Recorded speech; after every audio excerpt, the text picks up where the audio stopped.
I think you're a hater. I think you're a hater. Haters everywhere we go. Haters everywhere we go. Haters everywhere we go. Where we go, haters going down for the count. Looking at the ground. I think you're a hater. I think you're a hater. Haters everywhere we go. Haters everywhere we go. Haters everywhere we go. Haters everywhere we go. Where we go, haters going down for the count. Looking at the ground.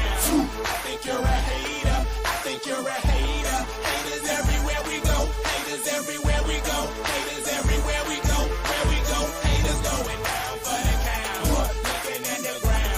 I think you're Salute, a hater. Kings. I Salute, think you're a folks. You got hater. like to get business. Haters everywhere we go. Haters everywhere we go. Haters everywhere we go.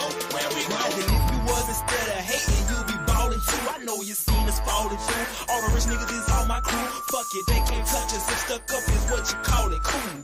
Ooh, you should have seen when I came down in that. Black on black, cause it's greater haters face down on the mat. Splat, yeah, I can make a green nigga mad. Quick, fast, flash like 10 cash on this bitch. You can tell I'm a G by the walk in the stands. I better get Antoine George, salute. Russian legend, salute. We're gonna go ahead and cut the music early. Fuck it. Let's get into this. First, let me drop this link down for one of my esteemed guests who trying to get up here with the kid. You know what I'm saying? You know this shit always go good when you got somebody to talk with. Crush the Legend, salute Cash Crypto, Edgar Chavez, Antoine, and my boy Light Skin Business. Standing on business in here. That's how we do. What's going on, people? What is going on? We standing on business. So I think Blu-ray and Errol gonna get back together, which is a good thing right there. Cause Blu-ray is that guy. Blu-ray makes machines out of men. He done said it. And if we get Blu-ray and Errol back together, it's gonna be a completely different ball game. But I think Errol need to work on his balance, like some yoga or some ballet. You know, something to get his mind off of boxing a little bit so he can, you know, get loose and everything. Because he needs to get right. Because we all counting on that man right there. Because that wasn't the Errol I'm used to seeing. And like I said, he need to keep his circle small. That means if I don't know you, don't come around. And if I do know you, still don't come around.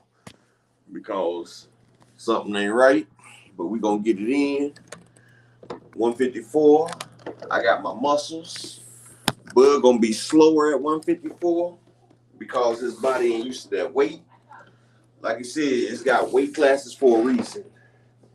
Y'all remember when Bud came up from 140?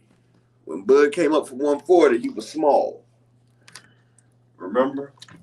And Jose Benavidez, you know, took him 12 rounds.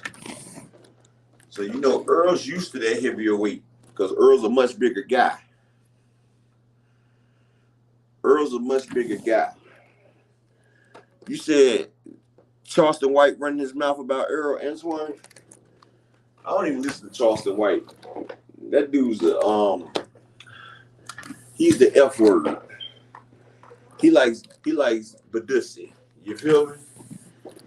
He likes boys.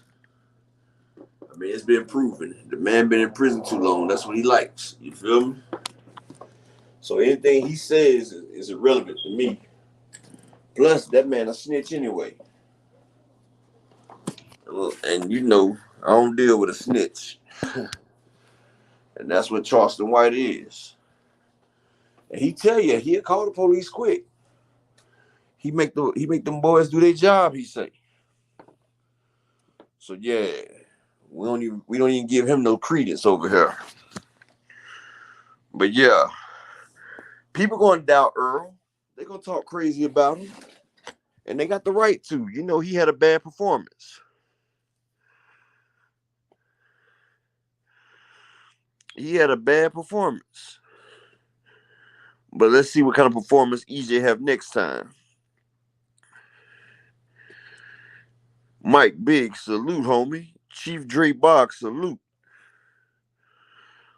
Like I said, Errol, he'll be much stronger. He'll be faster because he'll be using all his muscles. He'll be stronger, faster, more focused.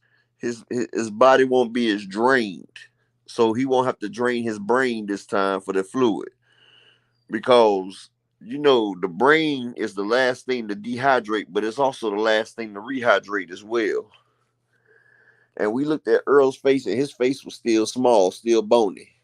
You know what I'm saying? So we don't need Earl to have to cut that weight down like that. But the thing is, what's Bud gonna look like at 154? We seen how he looked when he first came to 147, and that's 7 pounds. Bud was much smaller than everybody. He had to acclimate himself to that weight. And see, he's acclimated himself to 147, but what he gonna look like at 154? That's more pounds on him. See, Bud's not as fast as he was at 140. And at 140, he wasn't as fast as he was at 135. So at 154, with them extra 7 pounds, how fast would he be in? And I know Earl's a lot faster at 154 than he is at 147 because he gets to utilize his muscles. He gets to use the quick twitch muscles. But when you can't use all your muscles and you have cocked, you just do what you can do. And we know Earl got the heart. And them shots gonna be coming a lot differently at that weight too. Oh yeah, see, that's the difference between a casual fan and a real boxing fan. See, these casuals got it out here now where if a fighter loses a fight, then he ain't no good. I feel like if a fighter loses a fight, that means he fought somebody worth fighting. He giving us the best fights. You know what I'm saying? And if a person give me the best fight, I'm not about to turn on them. I'm about to then reward them for that. Shit. Because, hey, the best fighting the best. That's what goes down. And that's what we can count on. Because if we sit there and keep turning our backs on our people when they fight, then they're not gonna make the damn fights. They're not gonna make the fights. And if they don't make the fights, then we stuck. But hey, they made good money. They made $55 million on pay-per-view, and they also made a $21 million gate. So with that $21 million gate and that pay-per-view, hey, that's enough right there to make Bud get back in that ring. Because that's $76 million that they made with the two of them. And let's just say the company's taking $6 million of it. That's $70 million split two ways. That's $35 million a piece. And that's not including the concessions and all that stuff right there. So they made the bag. This shit was all worth it. Armstrong fanatic. Bud ain't fought nobody at their best, but the skills are great. The nigga like MJ of boxing. Yeah, I mean, can't take nothing away from him. He do got skills. But I don't care how many skills he got. If he fought a prime, rough and ready Errol Spence, it would have been a whole lot different. If he fought Lamont Peterson's Errol Spence, that shit would have been a whole lot different. But like I said, Bud's about to be moving up to a new weight class. And we know how he looked when he moved up to the weight class at first. So if he moves up to 154, we can expect Bud to look like he looked versus Jeff Horn and against Jeff Horn and Jose Benavidez.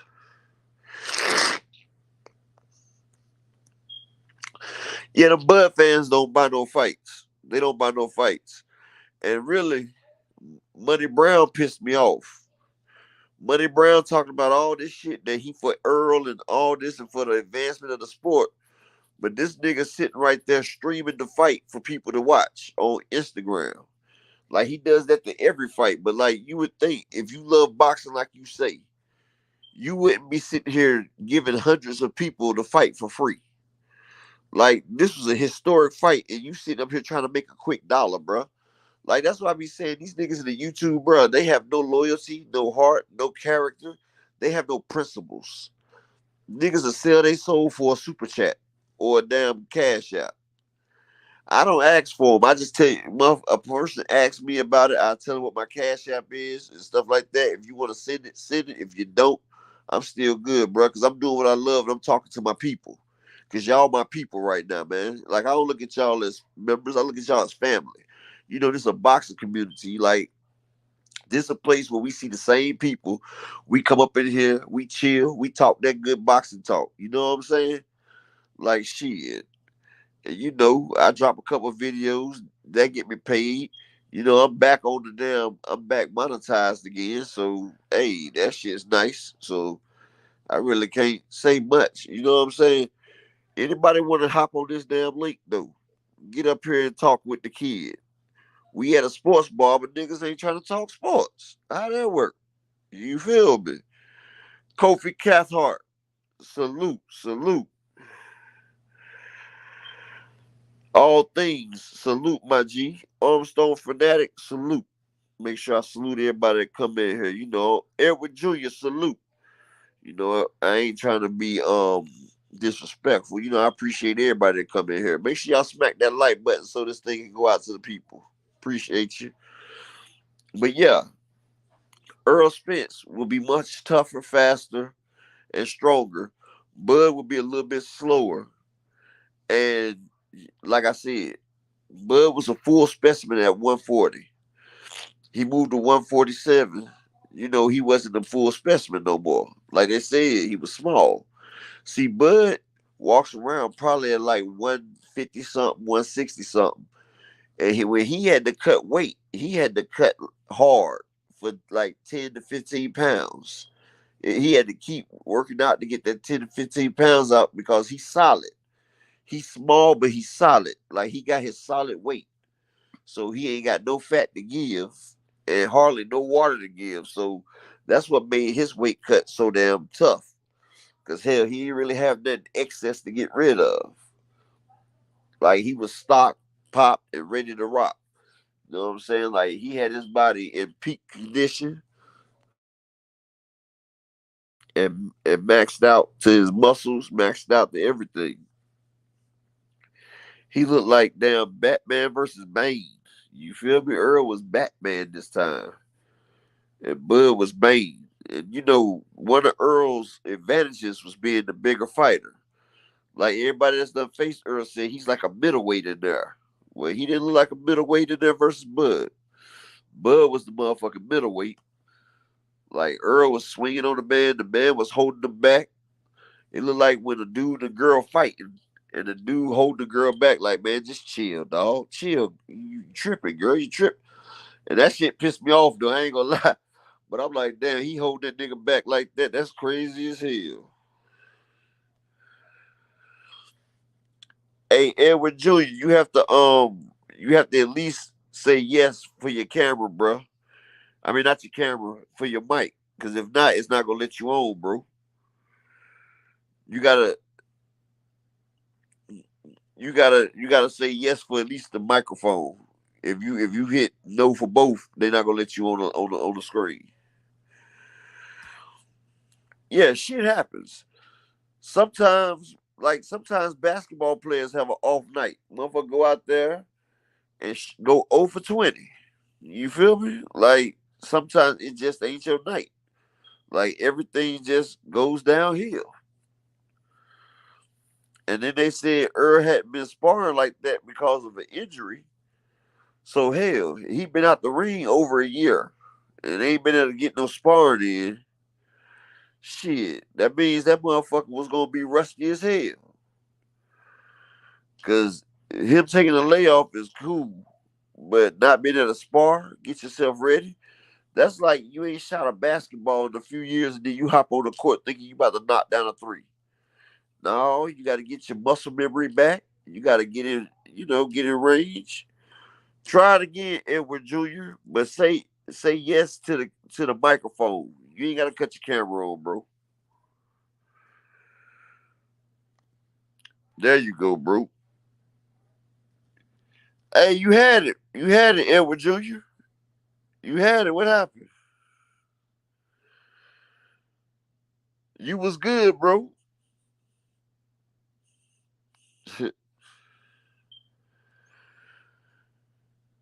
He was coming on when I was telling him that. He probably thought the thing went right. Yeah, all things he boxed Mikey and Danny. Yeah, Earl can box his ass off. The man went to the Olympics. You go to the Olympics, you can box. Salute Edward Jr. Hey, yo, what up, kid? What's good with your famo? Good, bro. Man, I appreciate you, man. I've been listening to you Shit, chilling here with you and the fam. listen We to you for talking a little this. minute, man. You say what, bro? I said I've been listening to you for a little minute. I had Uh, first time I caught you, you was on pool count, yeah, that's my G, bro. That's my dog. You and I know. uh and I joined up with you when you first started your channel, man. But I appreciate it. Yeah, I started my channel last year. Yep. But Yeah, man, yeah. I wanted to say, bro, when the fights first started, man, I was expecting Vince to come out kind of like how he fought Mikey Garcia. You know what I'm saying? I Real was expecting him cautious. to come out like Ocampo because he said he was stepping from the word go. So I was thinking he was coming like that. Yeah, but then I know Bud a counter puncher though. You know what I'm saying? I was like, man, I know he can step like just run, you know. But then maybe that's me though. But I thought he was gonna come out cautious behind that jab, and kind of pressure him late. But man, he came out, man, and it's like he was just running right into. I mean, like Bud had it down pat, man. He was waiting on the little lunging shots, man. I was telling my wife, I was watching it with her. I was like, man, please do not lunge against Crawford. But he came out lunging, man. Crawford was waiting on him, bringing him up. And, it just got ugly from there, man. I was like, man, it hurt me to record to see my boy. Yeah. But see, Earl got kind of spooked when he caught Earl on the top of the head and Earl didn't see the punch come.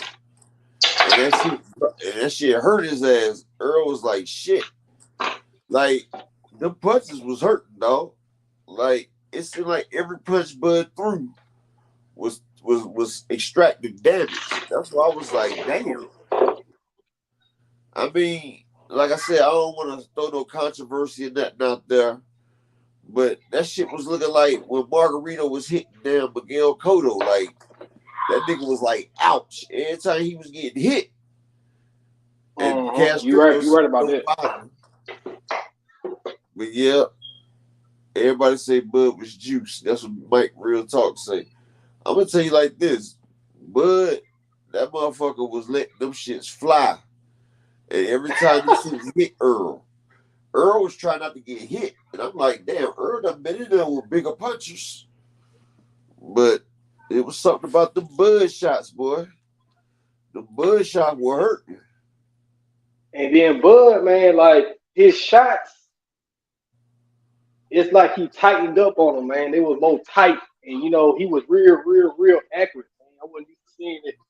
I mean, Yeah. like we know he's no wide punches, but these Yeah, punches he right used to here, throw man, they them was like loops, tight. them looping You know what I'm shots. saying? And it was He like, usually throw man, them looping yeah. shots. But man, when he sat Earl down with that jab, I say, shit. Salute D1. My nigga D1, salute. And Big Mike Real Talk TV, salute. And Big Draco, salute. I gotta make sure I salute everybody that steps in here. Because everybody important and everybody deserves, a proper treatment. But like I said, boy, like every time that man got hit, boy, them shits like they hurt. I said, them some big boy punches right there. Them some motherfucking big boy shots. Because Earl was trying to get away from them shots. Yeah, Big Mike, I seen Derek trying to feel on Crawford's gloves. Crawford pulled away from his ass too. Cause I know Derek James was looking at that shit too, like, and the way them knots was on EJ, like the way them knots formed, I'm like, damn. I said, look at these fucking knots. Like, Bud was knotting that nigga up. Salute, Princess Rachel Richardson. Salute, salute. Like, I was like, boy, them some big boy punches right there. Cause, bro, like, it was like every time he popped EJ Edward, that motherfucker had a cartoon knot. I'm like, what the fuck? I said, what the hell did Bud start Yeah, punching like he had that? man, he had my boy staggered, man. It was crazy. I was like, man, why is he moving like he coming up from lightweight? You know what I'm saying? Got that boy flying across the ring. It was dead. Man, that motherfucker would hit, like I said, he would hit Earl with some big boy punches, boy. Earl was trying to What he get the fuck up out of there for real. Like, Earl was trying to stay away from some of them shots. And I'm like, damn, my nigga usually run to that motherfucking shit, boy. Earl was trying to damn get away, boy. And you know, Earl don't never let you clinch him up, boy. He was letting Bud clinch him in every damn thing. I said, yeah, them shots hurting like a motherfucker did. And then Earl, I'm just like, man, shit. And then Earl balance was going away. Like, them shots was doing a whole lot to Earl, bro. Like, every time he hit Earl, I see the way he busted Earl's mouth up with a shot. I'm like, God damn. I said, what the fuck, Bud, do this count right here? And you know, then you got motherfuckers talking about y'all making up excuses and all that. I ain't making up no excuses, but I ain't never seen Bud bust a nigga up like that, dog. Like, out of all his fights, I've never seen him bust a nigga up like the way he busted Earl up. He ain't bust up Porter. He knocked out Avanesia, you know, but he didn't bust him up like that. Like, he was busting Earl every time he threw. Like, every shot was doo, doo. I'm like, what in the fuck? Like, that nigga right there, he was drinking his snack for real.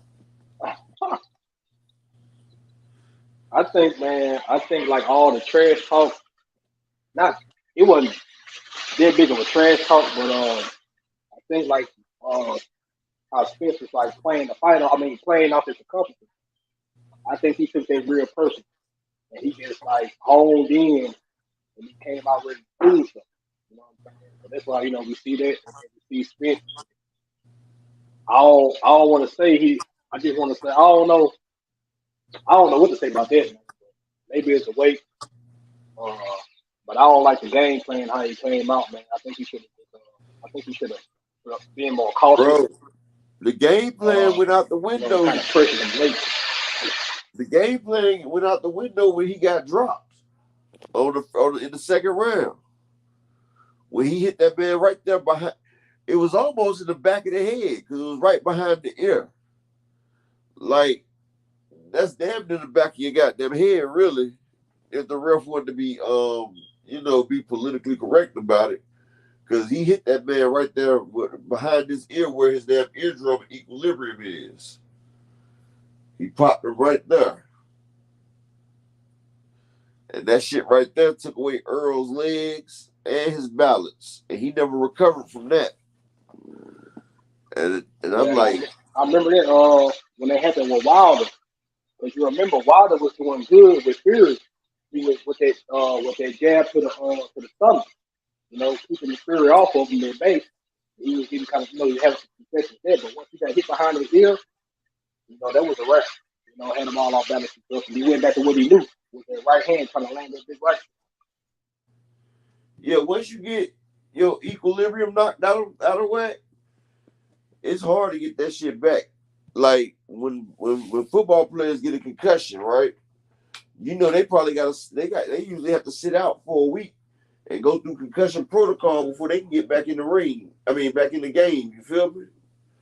They have to sit out like a week, and so boxers don't get that luxury right there because it's a solitary sport. So even if you do get concussed, you still got to get your ass back in that motherfucking ring and fight. You know what I'm saying? Like, you still got to fight. Salute the Dark Man 80s. Salute to my man Ty Swindle. Salute and welcome to the chat. I'm going to drop this link. Anybody want to hop up here with me and my nigga Edward Jr.? But yeah, Them some big Hey, boy okay, shots. I'm gonna ask this, man, and then I'm gonna dip. But what you think? What do you think? What kind of game plan you think Spence needs for the rematch? You say what? What kind of What'd you game say, plan do fam? you think? You said what game plan? Yeah, what you think he need to do differently? I mean, coming out from this point. First off, he gonna have to parry and roll with that jab Bud got, right? Second, I think he's gonna have to get his high guard back because he didn't use his high guard. Salute to my guy, the people's choice. That's my guy. Salute. Yeah, he's gonna have to get his lateral movement the way he used to have too. And he's gonna have to not just rush in there on Bud. He's gonna have to sit back like he did with Mikey and Danny and gonna have to box Bud. I mean, his jab is prolific. Rushing Bud is not the way. But he needs to keep hitting his body. He needs to come at Bud with angles. And he needs to go to Bud's right side. Like he needs to move to his right, which is Bud's left. Because Bud's left is weaker than his right. Like Earl kept going into the power. Like, no, don't do that. Circle to the right.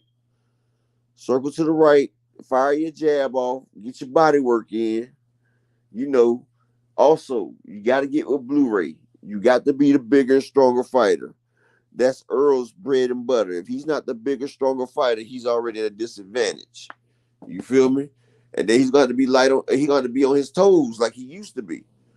And just keep your work rate going. Get up there and watch for the 3-4 punch combos from Bud.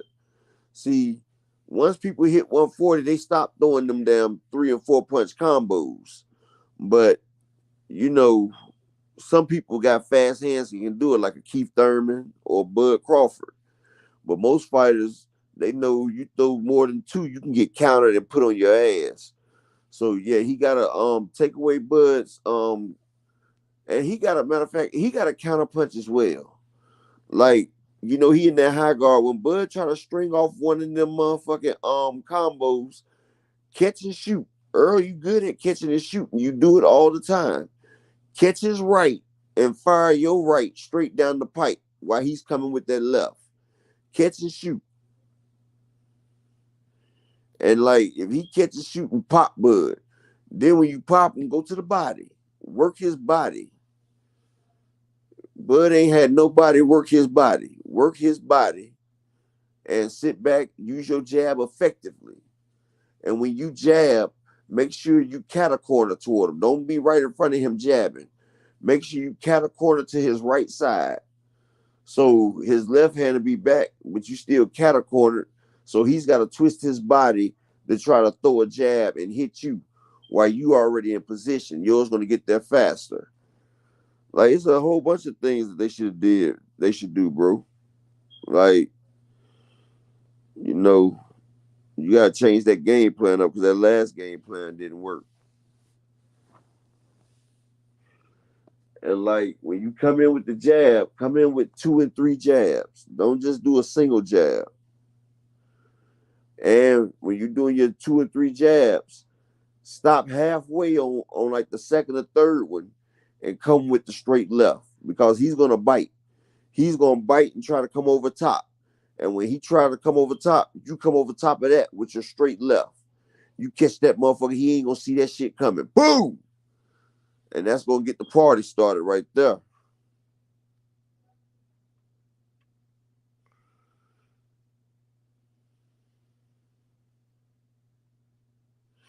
My man, no evidence. Salute, King. Salute.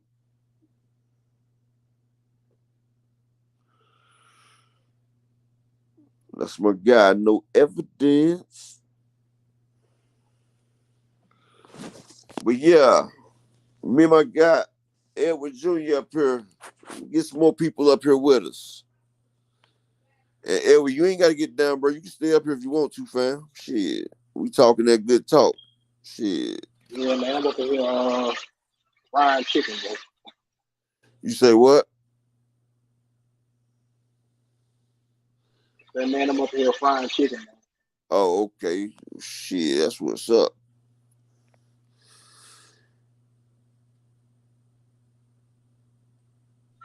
But I ain't gonna lie, bro. I got a new respect for Bud, man. The way he came out and he speaks a lot of what a lot of things we thought Earl was gonna be able to capitalize on. You know what I'm saying? And he showed a whole different side of himself, man. And I was like, as a boxing fan, man, I love stuff like this. I grew up watching like the man Whitaker, man. I had stayed in Virginia. So he was real big, man, when he was coming up. But man, like stuff like that, man. You know, Mayweather. You know, when he was young. You know, I love seeing like the skill of the game. You know? And this what he Bud gave showed my in this fight. respect though, bro, because he showed he was a real man. Bud seen that his opponent wasn't up to par. Like Bud could have jumped on Earl and took him out a few times. He seen his opponent wasn't up to par. Even in the boxing match, he was like, "Bro, come on, get yourself together." Like he seen Earl wasn't, he could have took Earl out, but he showed mercy on Earl. Not saying that shit gonna be the other way around at 154 when Earl get a hold of him. Like, nigga, you should have did what you had to do. You feel me? But hey, all right, D1. Salute, my G. Salute. But hey, to the victor go the spoils. But that don't mean Earl gonna do the same thing. Because y'all had been talking cash shit about Earl and his family, and he wanted that one back. He might have been just too anxious. I don't really know. But that's why I said Cash Crypto. That was like when Margarito hit Cotto, boy. Cotto was like, woo! The big boy punches.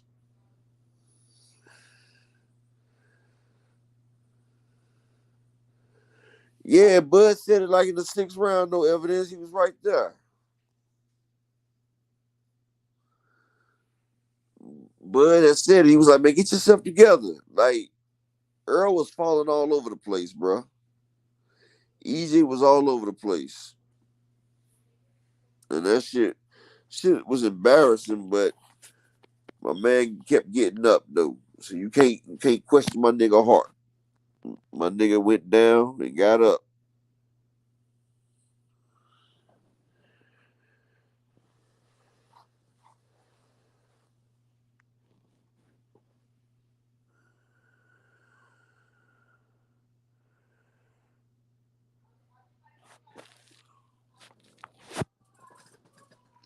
Well, shit, Shane. He got stronger. That's for damn sure. That's for damn sure. He got stronger.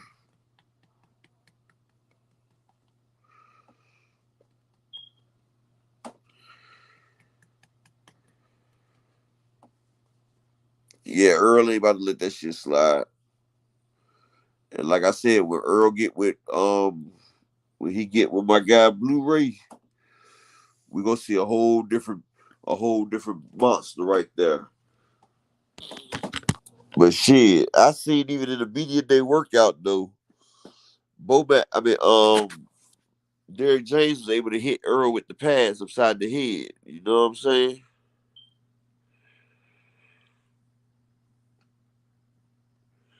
Yeah, all things he did carry Earl.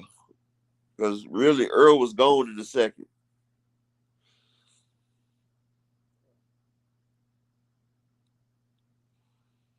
That's why I say I respect Bud, because he could have jumped on my man. He didn't take advantage of him. I said, damn. He didn't even take advantage of Earl. He was giving Earl a chance. But hell, even Earl shots wasn't doing shit to Bud. Like Earl caught that motherfucker clean as shit. And Bud usually go down off them clean shots. Or get wobbled or something. That nigga ate that shit like it was some cereal. I say, what the fuck? I say, damn. Did they damn put something on his chin? I said, boy, this is a new and improved Bud right here. I said, they done cloned that man and put the clone in. Like, damn, he ate that shit.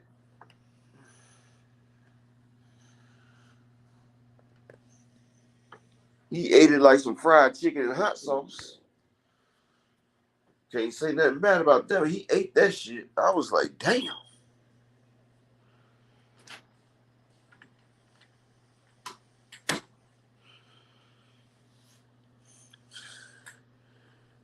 I was like, man, Bud ain't the same today. This was the best version of Bud I've ever seen. Nigga eating straight shots, clean shots.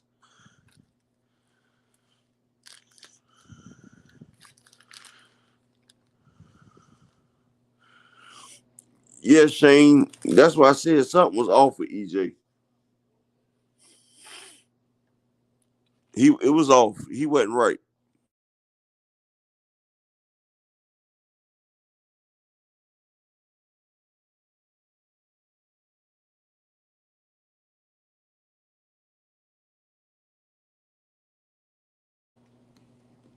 Yeah, people's choice. That's what I said. I think Mike gave that nigga that magic pack or something. Mike done put some acid or something in that shit. Cause you know he had money on Crawford.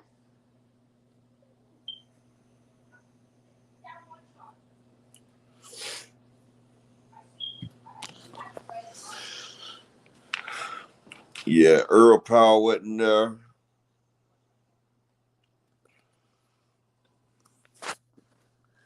Yeah, Earl was fucked up before he got in the ring though, bro. So can't we can say Crawford they say Crawford gloves was fucked up, but Earl was fucked up when he got in that ring either though.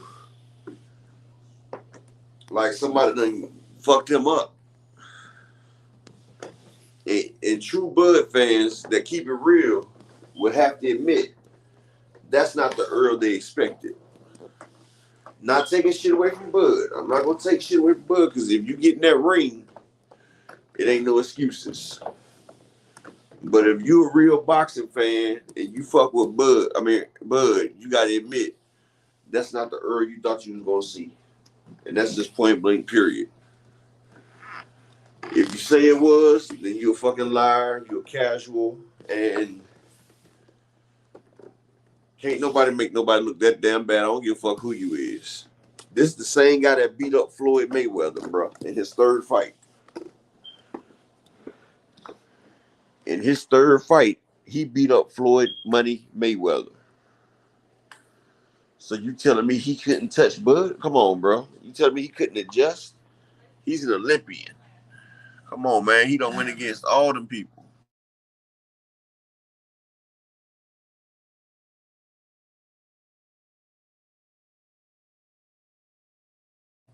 You mean to tell me David Avenesian is better than Earl? A one-legged Jose Benavidez was better than Earl? Nah.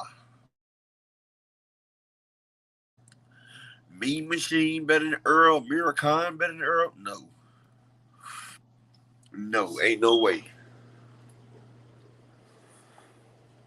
A Wash Kell Brook better than Earl? No. But I can't say Bud fixed that jab up because he used to have a pawing jab. He turned that pawing jab into a lethal weapon. And it was lethal. Yes, Shane, they did something to Earl.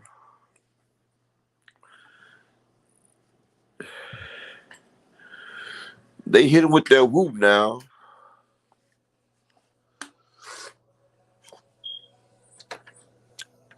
I don't know what it was.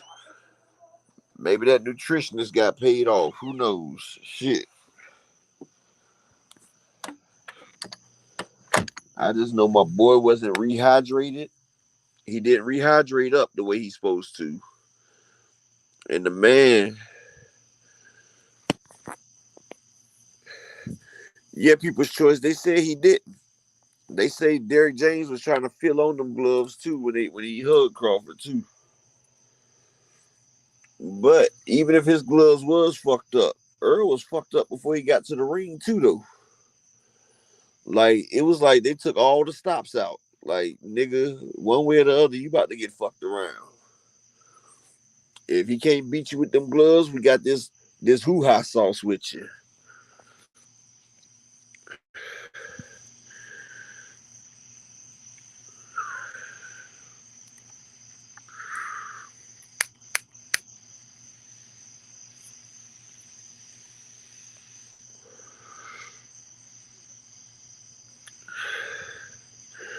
Well, Shane Frazier, I can say this: Bud is a hell of an athlete, and if he worked on that jab all month, he can get it right.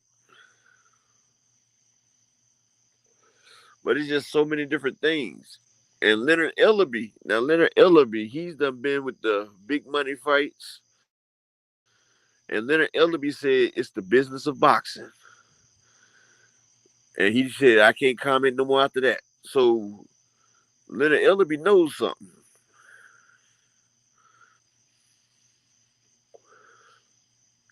Because before the fight, early in the week, Bud was real respectful. Like, he was nervous as hell.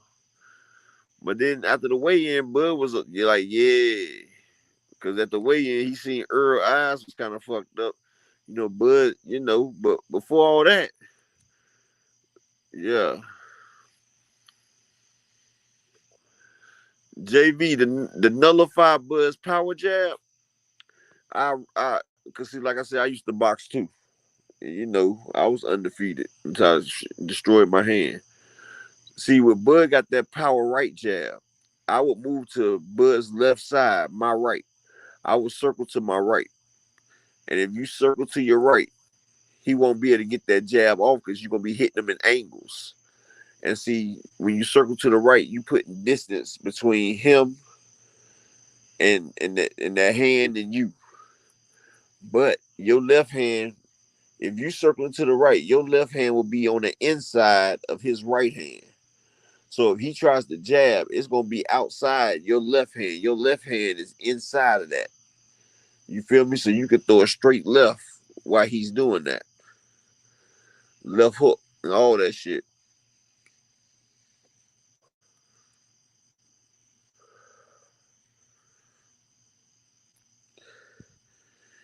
Yeah, Cash Crypto, I feel you. But shit, he was fucked up before he came. And Derrick James was trying to explain to him. He kept telling him to move to the right and give him angles, but Earl said, I'm trying. Like, Earl was discombobulated. He was discombobulated. He couldn't get right. Earl can't get right that night. But yeah, always go to that right when you fighting somebody with that power jab and his jab is right. Earl was going to the left into his power. Like, Earl would lean into Bud's power. And I'm like, bro, stop ducking your fucking head down there, Earl. What the fuck? Like, it was like I said, it was like the movie Space Jam. Like, remember they shot the damn Charles Barkley, Ewan, and all them, and they just lost all their skills? It was like when them damn monsters came and took the damn skills from them, and Earl was just a shell, like Space Jam.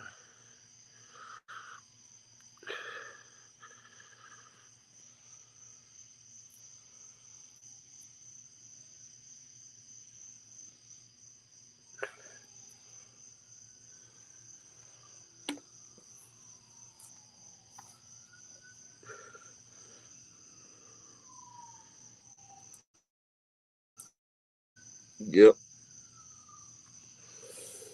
That right there, though, I don't know.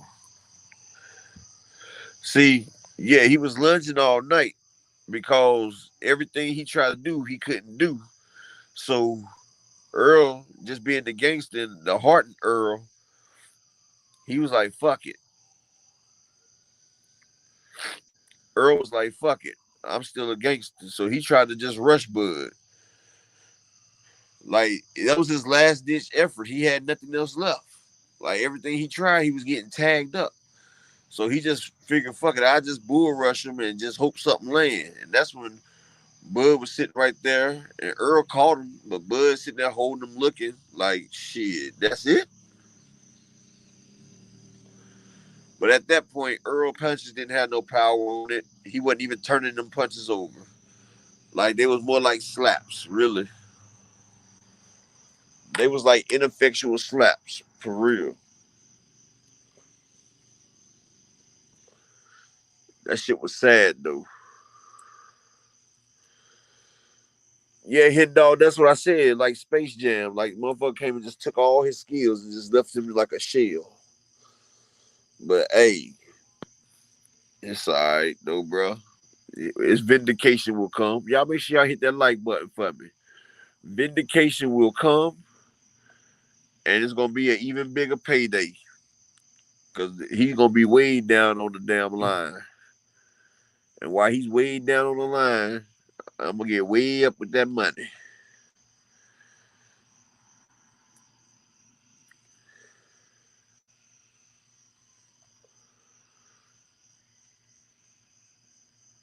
Hey, whoever wanna hop up here, they go the link right there. You said TS was sad as fuck. What you mean by TS is sad as fuck?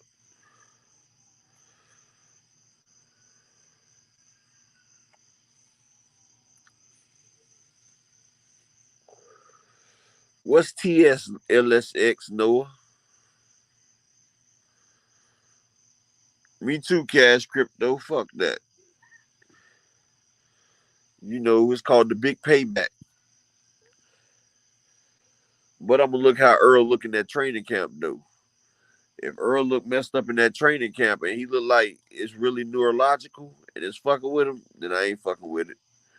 But I gotta see. I'm gonna have to take a trip. Oh, okay, LX.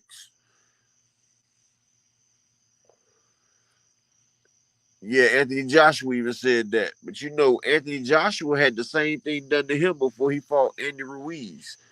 Andy Joshua was like, man, I can't, I don't feel right. Like, I don't know. Like, shit. Anthony Joshua took his L when he came to America.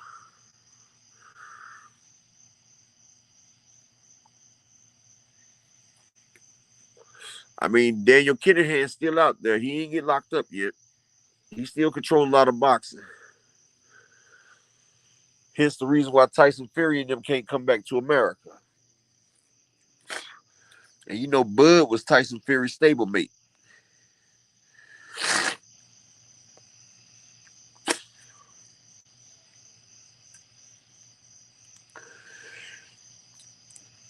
Yep.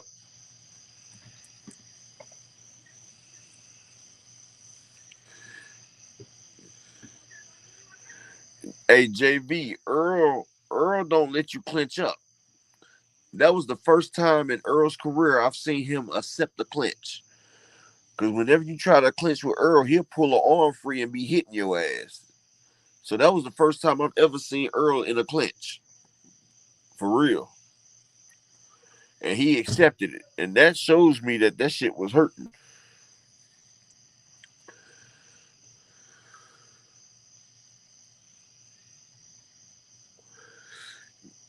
Shane, yeah, he is.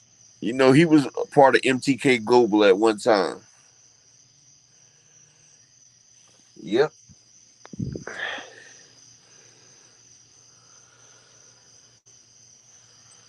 Yeah, Earl don't accept no clinches.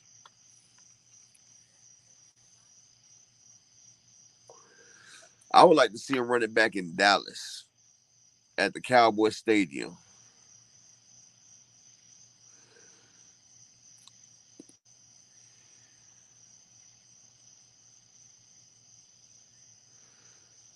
Hey, normal nerd. The link right there if you want to hit it, bro. But Cash Crypto, you said there wasn't no VADA testing, but I thought they was always hollering about Earl always on something, like Earl on juice and shit. So why would they not want VADA testing?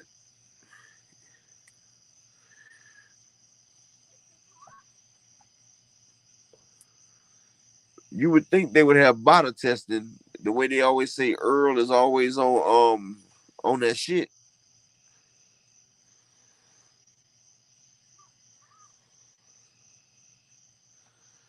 I don't know.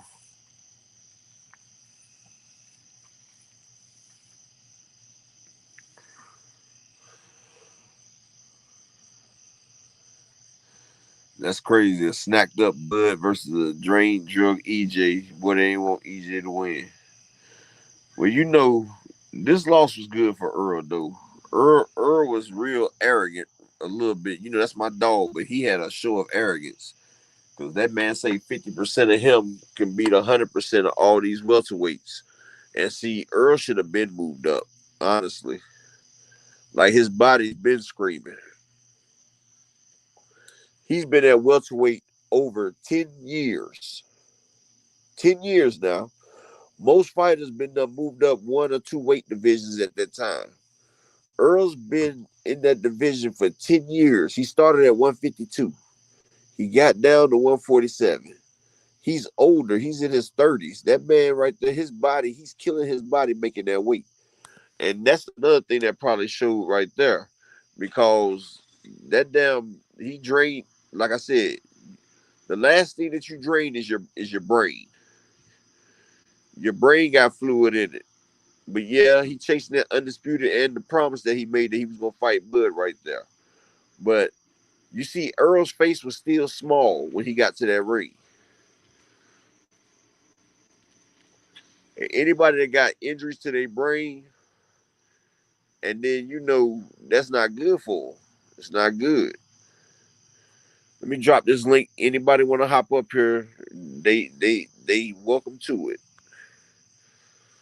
But yeah, at 154, he won't have to drain as much. He can keep more fluid.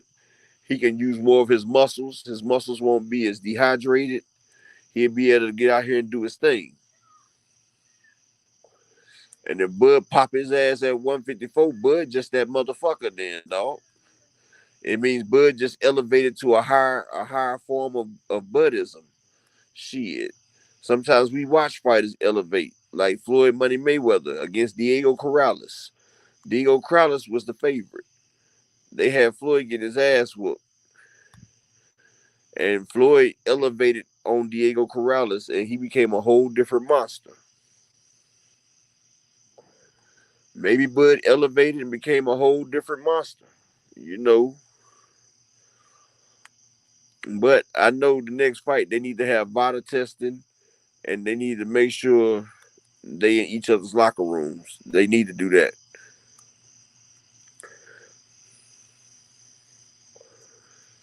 Yeah, hey, Shane Fraser, Earl body was the same after the weigh-in. Like, Earl didn't put on his weight like he normally do. Usually Earl be a big-ass middleweight.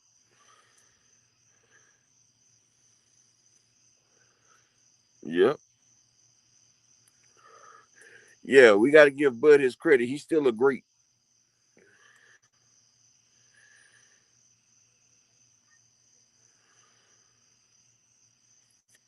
Salute, J-Day.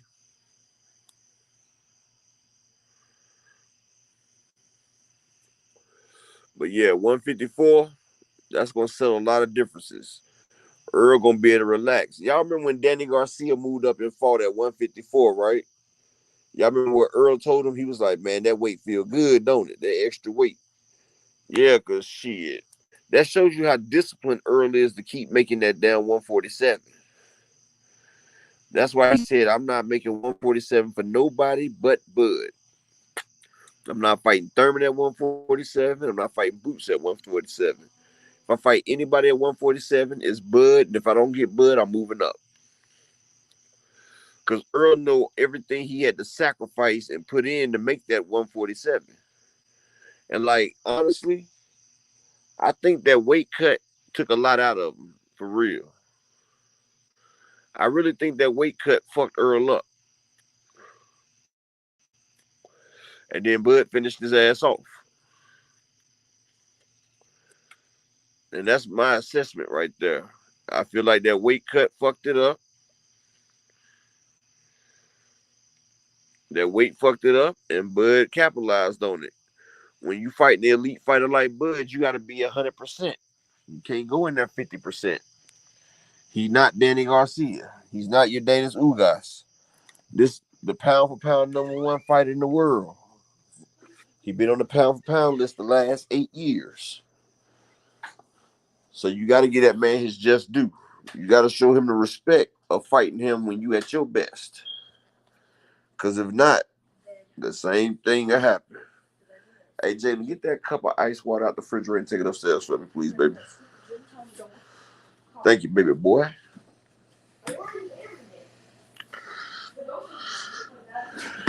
Exactly, Kansas City.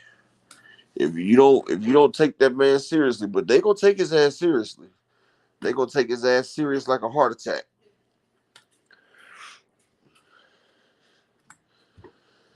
Like shit, 154 or 157, something like that. Like hell, you can put him in a catch weight at 157. But yeah, at least 154. Come on.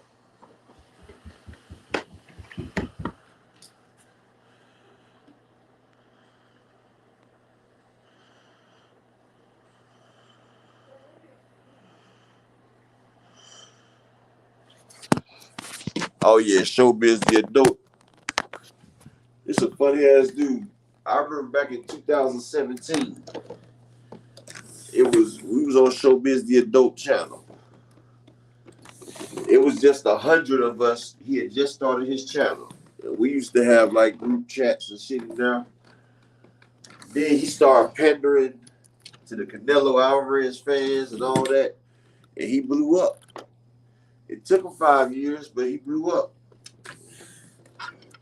I ain't a hater. I just salute him. I'm still subscribed to him because, he was one of the people I watched when I was watching YouTube. We used to be in there and discuss shit. And I used to be part of the boxing voice until they stole from me. Like, that motherfucker, Nestor Gibbs, he stole from me, man. Like, and he's a federal informant. I did a video on it. Mr. Gibbs is a federal informant. That's why he in Vegas, because they were going to kill him in Florida.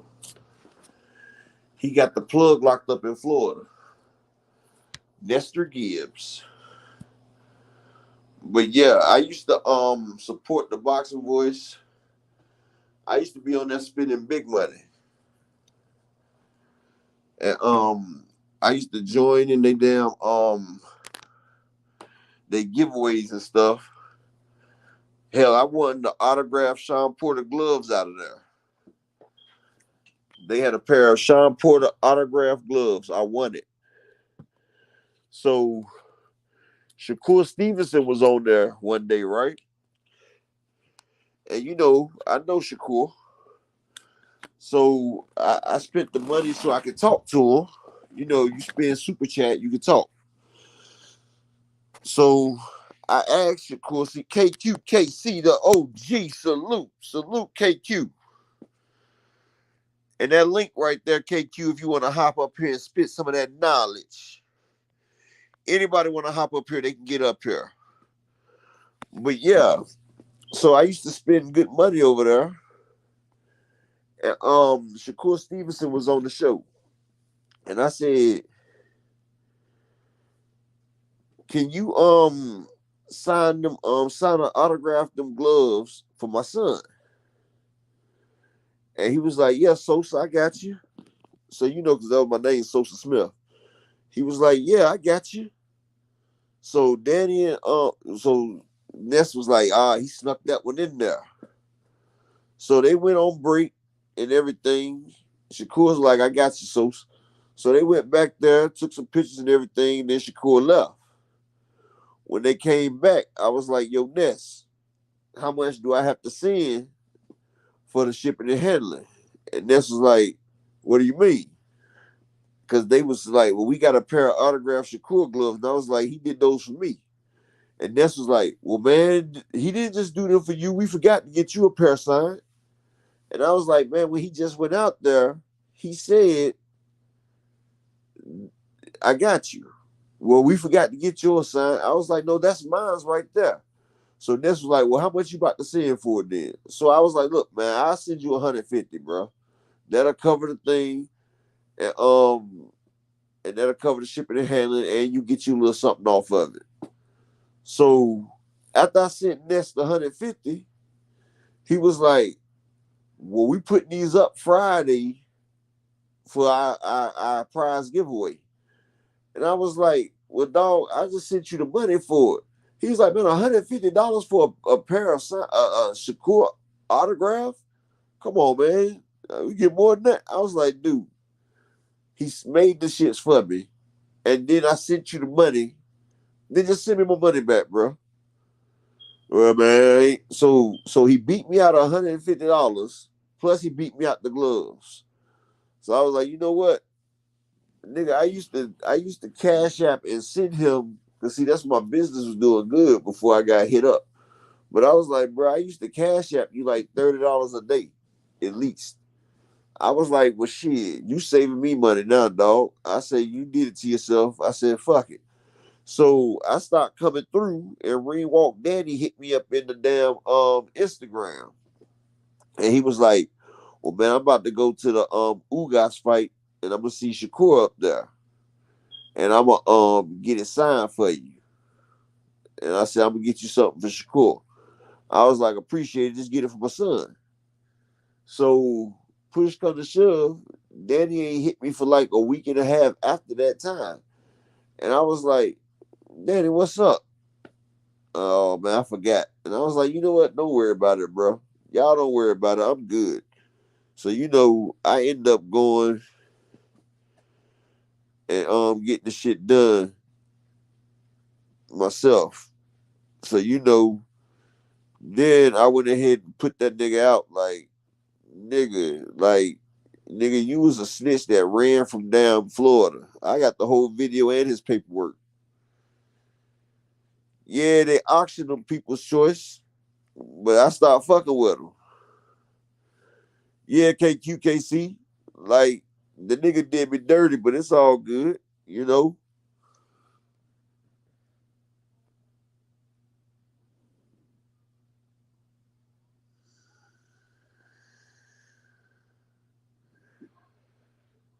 Hey, somebody put that fire on Bong Bong, man. Take this nigga out, please. Take out the trash, people.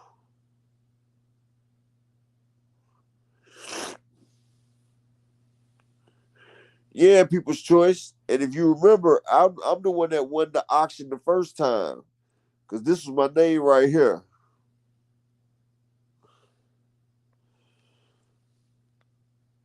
I was part of the the Big Fish game. We was the Big Fish game in there. And remember, everybody in the damn chat room was like, give him the gloves, man, give him the gloves. Everybody in the chat was telling Destin them to give me the gloves, but they didn't do it, bro. And then they reached out to me again, because I guess they got tired of me not sending nothing. And I got in there and I was talking my shit. And then that little white boy that they got working there, I guess he like a producer.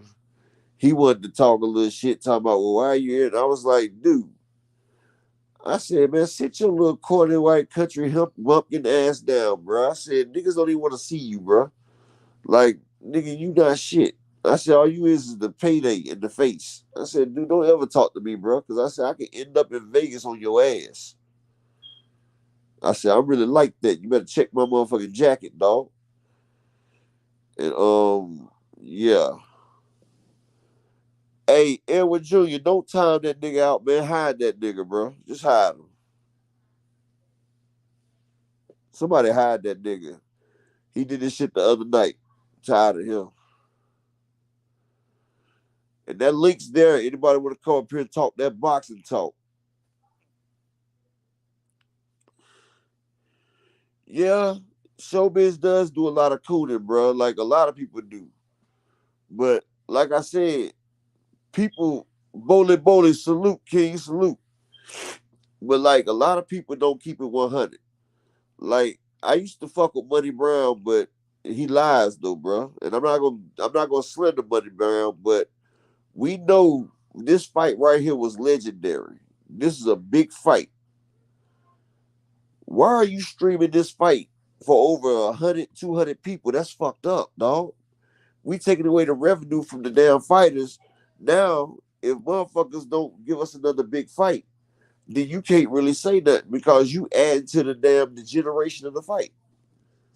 Like, damn, baby. We trying to see the best fight the best. We trying to see big money fights. And if these fighters don't get the money that they supposed to get, we're not gonna get these fights. And that's just being honest. Like, damn, I don't care if he sit there and straight the top rank with his own fights. Fuck them. But if you say you rock with Earl and you fuck with the damn PBC, then don't do that shit. Cause that was like 200 or 300 more people that could have bought the pay-per-view. And that just say like $100, that's like 30,000 more. Well, that's like $3,000 more dollars. No, that's like $30,000 more dollars, bro. Shit, that's $30,000 more dollars. But yeah, at 154, like I said, Bud's gonna be a lot. It's going to damn take away his speed at 154. Earl's more used to that weight than Bud. Like the same way Bud looked when he came up to 147 for 140, he's gonna need that adjustment period at 154. See, EJ's more used to being that big. You know, Bud, his frame, he might be a long individual, but his frame ain't used to carry that heavy weight because you know he's coming from 135 already. So you know he do still got a slender frame. He's just brawling up top. Like his up top is serious. But we don't know what he'll look like with that extra weight. Plus he's getting older. And like I said, Earl needs to rotate to the right. His right, Bud's left. That way he can avoid that jab. And that way he can fire something on his own. Because his left is gonna be on the inside as he's rolling to the left, rolling to the right. And that's gonna have Bud off his center. See, Earl kept ducking this shit to his left, to Bud's power. That's why Bud was able to take one step back and capitalize on it. And that's what Bud was doing where Earl was lunging. And that was one of the keys to victory, that Earl couldn't lunge. But Earl was getting desperate. He was lunging. He was getting popped.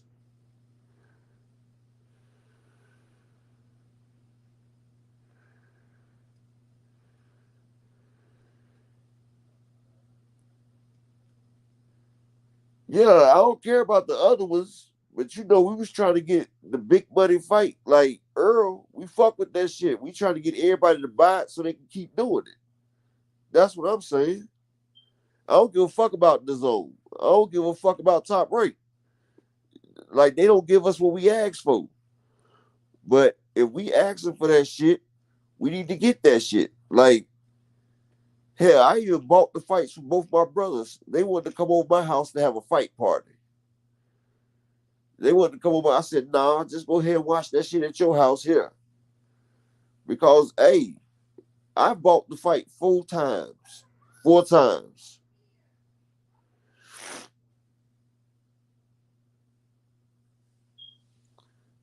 Not everybody buy that fight, bro. Not everybody. Not everybody. Not everybody buy the fight, bro. That was a historic moment, a historic occasion. Like, shit. Everybody don't just buy the fight, bro. And if everybody bought the fight, then you didn't have no reason to stream it for them if they already bought it. Then, like I said, Top Rank and all them, fuck that. They give you fights that you don't want. The motherfuckers ain't asked for. But this was a historic fight. And like I said, I fuck with Buddy, but I didn't like that right there. Because, hell, I was getting on everybody that was streaming fights. Like, that shit crazy. This the fight that we need everybody to pay their money for so we can get big fights, to get the better fights. That's just that.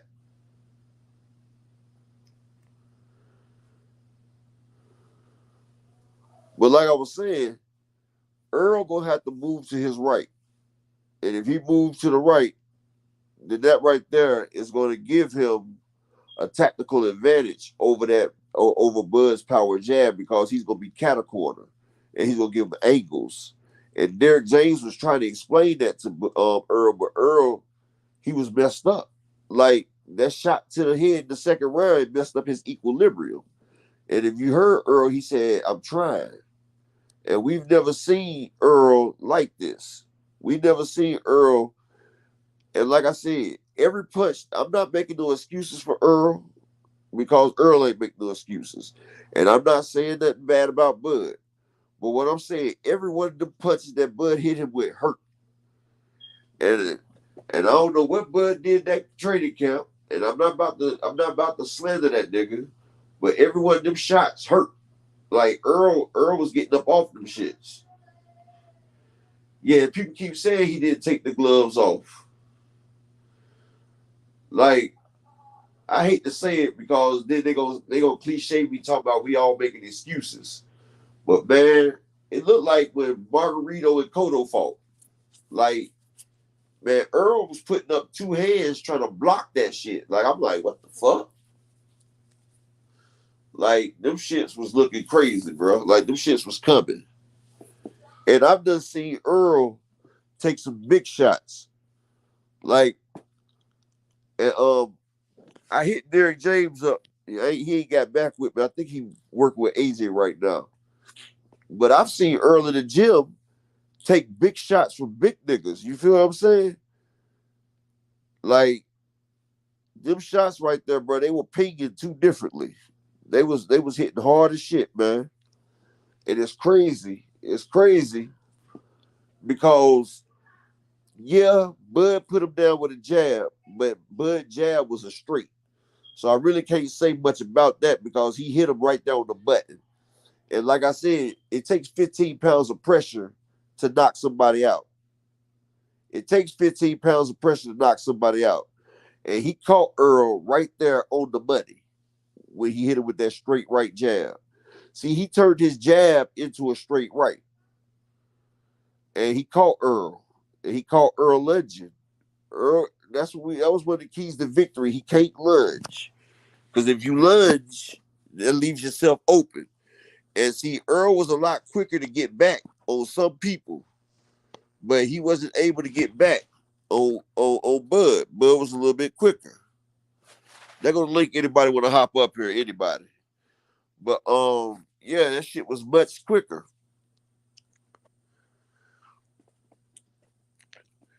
Yeah, Dave. Fury had loaded motherfucking gloves for real. Them shits right there was serious.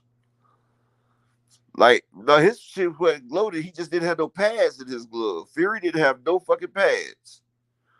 So he would hit that motherfucker with bare knuckles. That was a bare knuckle championship fight out there. But he did put that dick in Wilder's head, though. So I don't know. Yeah, Kawhi. Now, honestly, if Bud did anything wrong that I see, that shot behind his ear, that shit was basically the back of the head. And that shit rocked Earl's equilibrium. That shit had Earl on skates the whole night. And like I say, in football, if you get a concussion, you got to go through concussion protocol.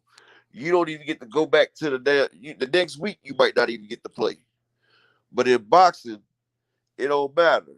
In boxing, if you get a concussion, you got to take your ass right back out there and still fight. Ain't nobody coming to take it off from you.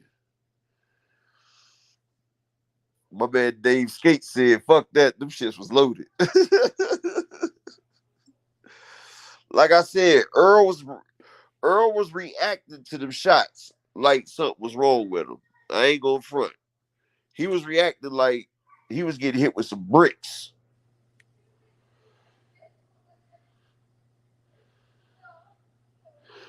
Yeah, Earl did tap the back of his head, though. Yeah.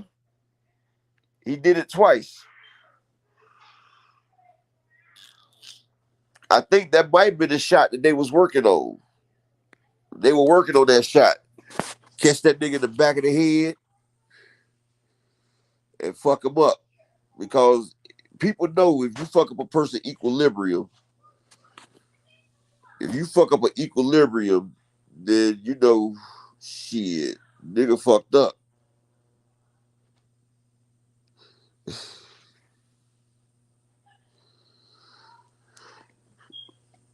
Dave said he had brass knuckles in the gloves, but I thought somebody was there when they wrapped his head and put his gloves on. I guess not.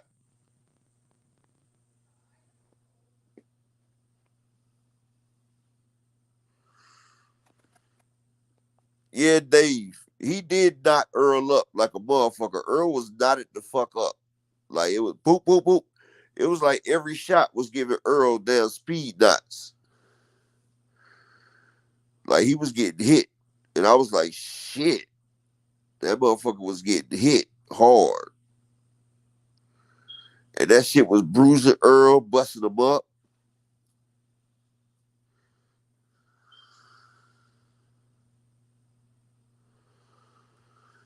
Now the public don't get to see shit. In the Floyd Mayweather fights and shit, you get to see them gloves get wrapped. Motherfucker ain't about to wrap you not about to wrap this shit and put them in the damn shit that I don't get to see.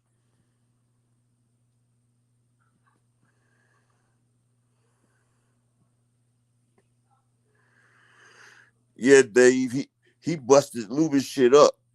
His orbital and everything. Hell yeah. Who gonna hop up here and cook with me? Come on up here and cook this meal with me.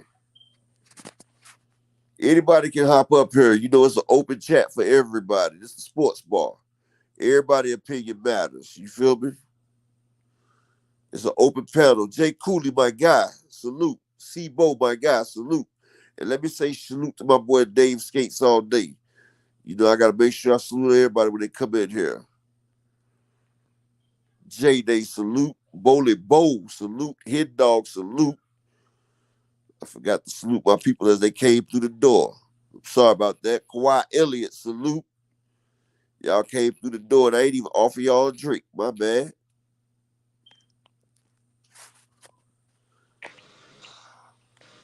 Cedric, salute. What's up, my brother? What's up? You didn't send me that shit to unblock you, nigga. I thought I did. I thought I did it right. Nah, you never sent it to me. I told you had to send it in here. Oh, well, how can you still hear me then? What you gotta do is go to your page and click on your about, and it's gonna have a link to your channel. Go to my page and then go click on the about. There's a link to my page. Okay. And then you come here and you put it right here in the chat, the private chat, and then I can do it. Okay, I appreciate it, man. Look, what y'all talking about tonight, though? I'm just trying to figure out what's going on. Oh, we talking about how every time Bud hit Earl, them shits was busting them up. Like them shits was hurting. And anybody want to get up here and talk to Cedric, you know, this Bud's man right here. he talk cash shit about Earl. Anybody want to get? Oh man, I'm chilling, man. Yo, man, I'm standing down, man. I'm just standing down, man. Hey, be crafted. Ain't nobody gonna say shit. If he get beat up, like, nigga, we not taking shit away from Bud. We said Bud's a great fighter, be crafted. We just said shit was looking fluky. Yeah. Like, if you a true boxing fan, you would admit that shit that wasn't the same Earl. and you would admit that every time Bud hit that nigga, he was busting him up. And if you want to, you can hit that link and hop up here, buddy. But Upper. Yeah. Listen, man. I don't know who you know. I don't know who know you or whoever. But somebody, anybody, y'all better talk, man. Y'all better tell Boots to stand his ass down. I know he's trying to chase greatness. You got to move up 2 weight classes to see Bud. Jerron, he not ready. He got to stay away. Man, Boots is a motherfucker now. Boots is a hell of a fighter. He talking about coming up 2 weight classes and then going after Bud. That's insane. They in the same weight class. What do you mean, dude? I just heard my homeboy. He's a boxing fanatic. He said that. Wait a minute, is Ennis? No, he don't know. Never mind. He don't know what he's talking about. You must be talking about Tank. You talking about Tank? He told me today that Ennis is 130. I said, nah, he ain't no 130. You must be talking about Tank.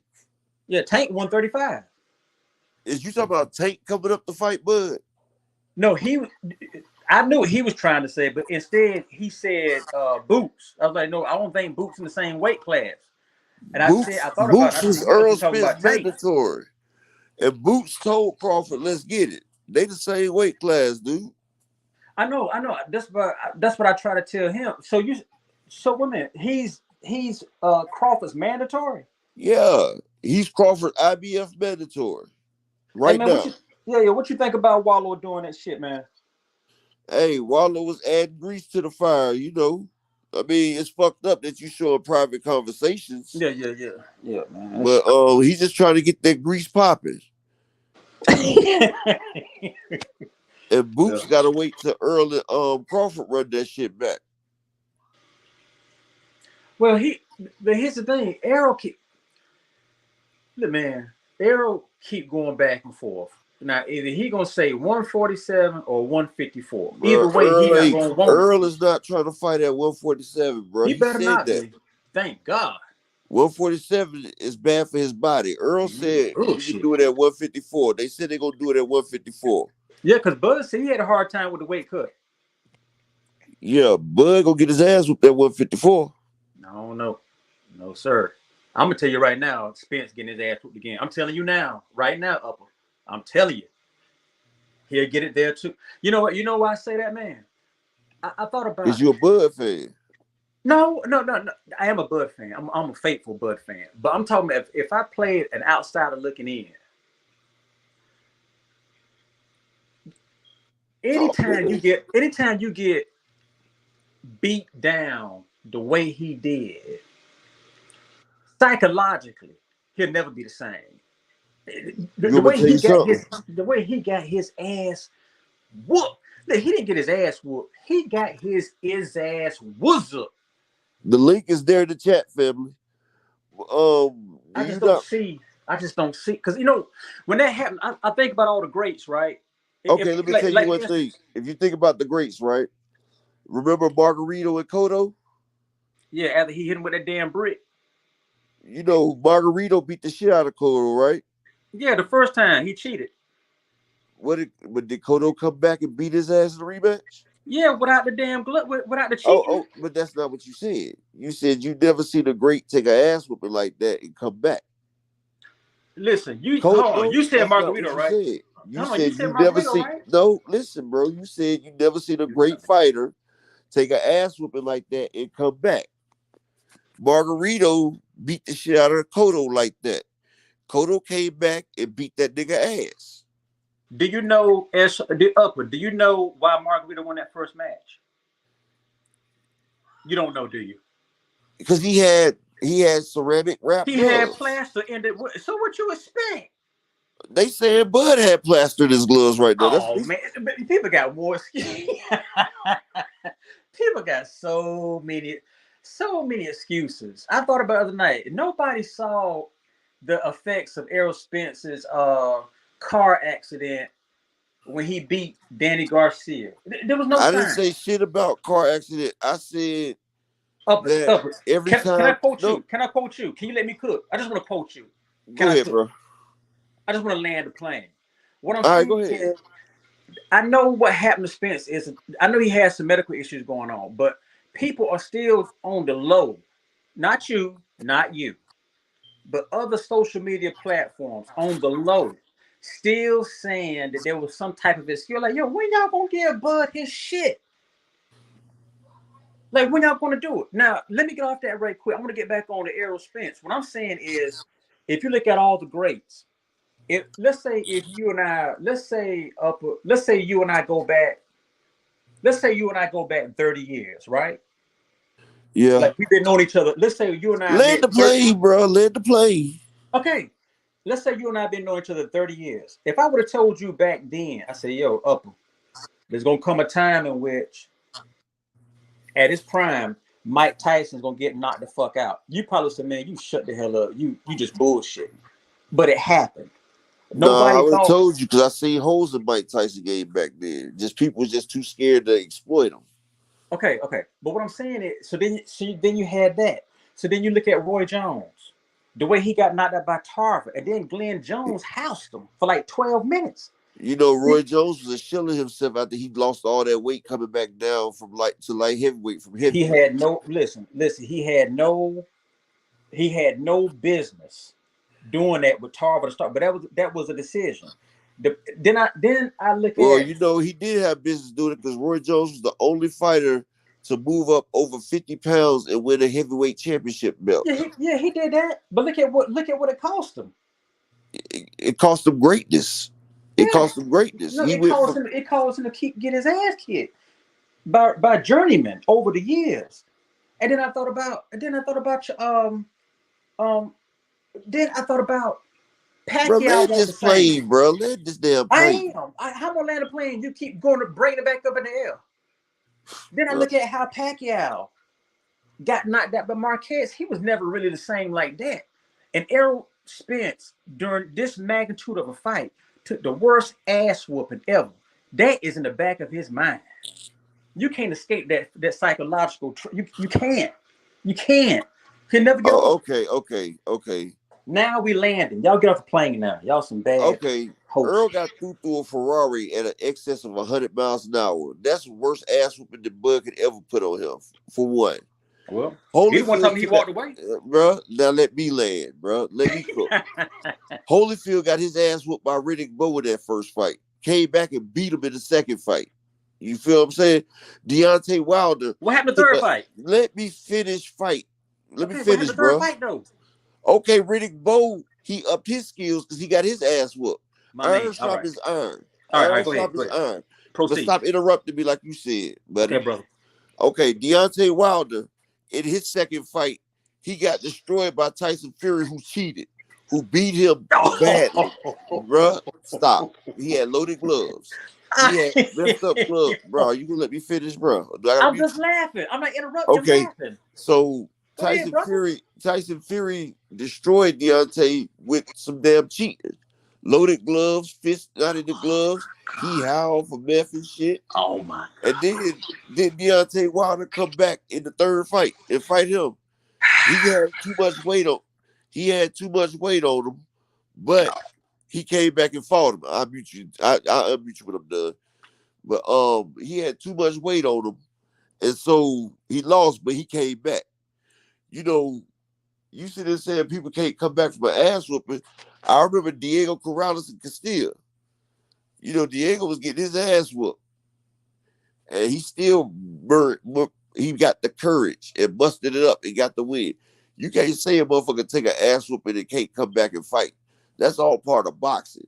It's y'all new generation fighters that feel like once a fighter gets one loss, then he's a shell of himself. Fighters lose bad fights all the time. Lennox Lewis been knocked out by Rockman. Lennox Lewis been knocked out a couple times, but he's came back, and Lennox Lewis come back and punish shit. So you can't really do that. Earl Smith was smiling and talking shit the whole fight like he said good shit. So he wasn't mentally fucked up. The damn car did worse than Bud could have. So you can't put that on Earl. Earl's a different breed, bro. He's a whole different breed. Salute to my guy Bowling Bowl. What's good, bro? Hey, man, can you hear me okay? Yeah, I can hear you say it. Can you hear him?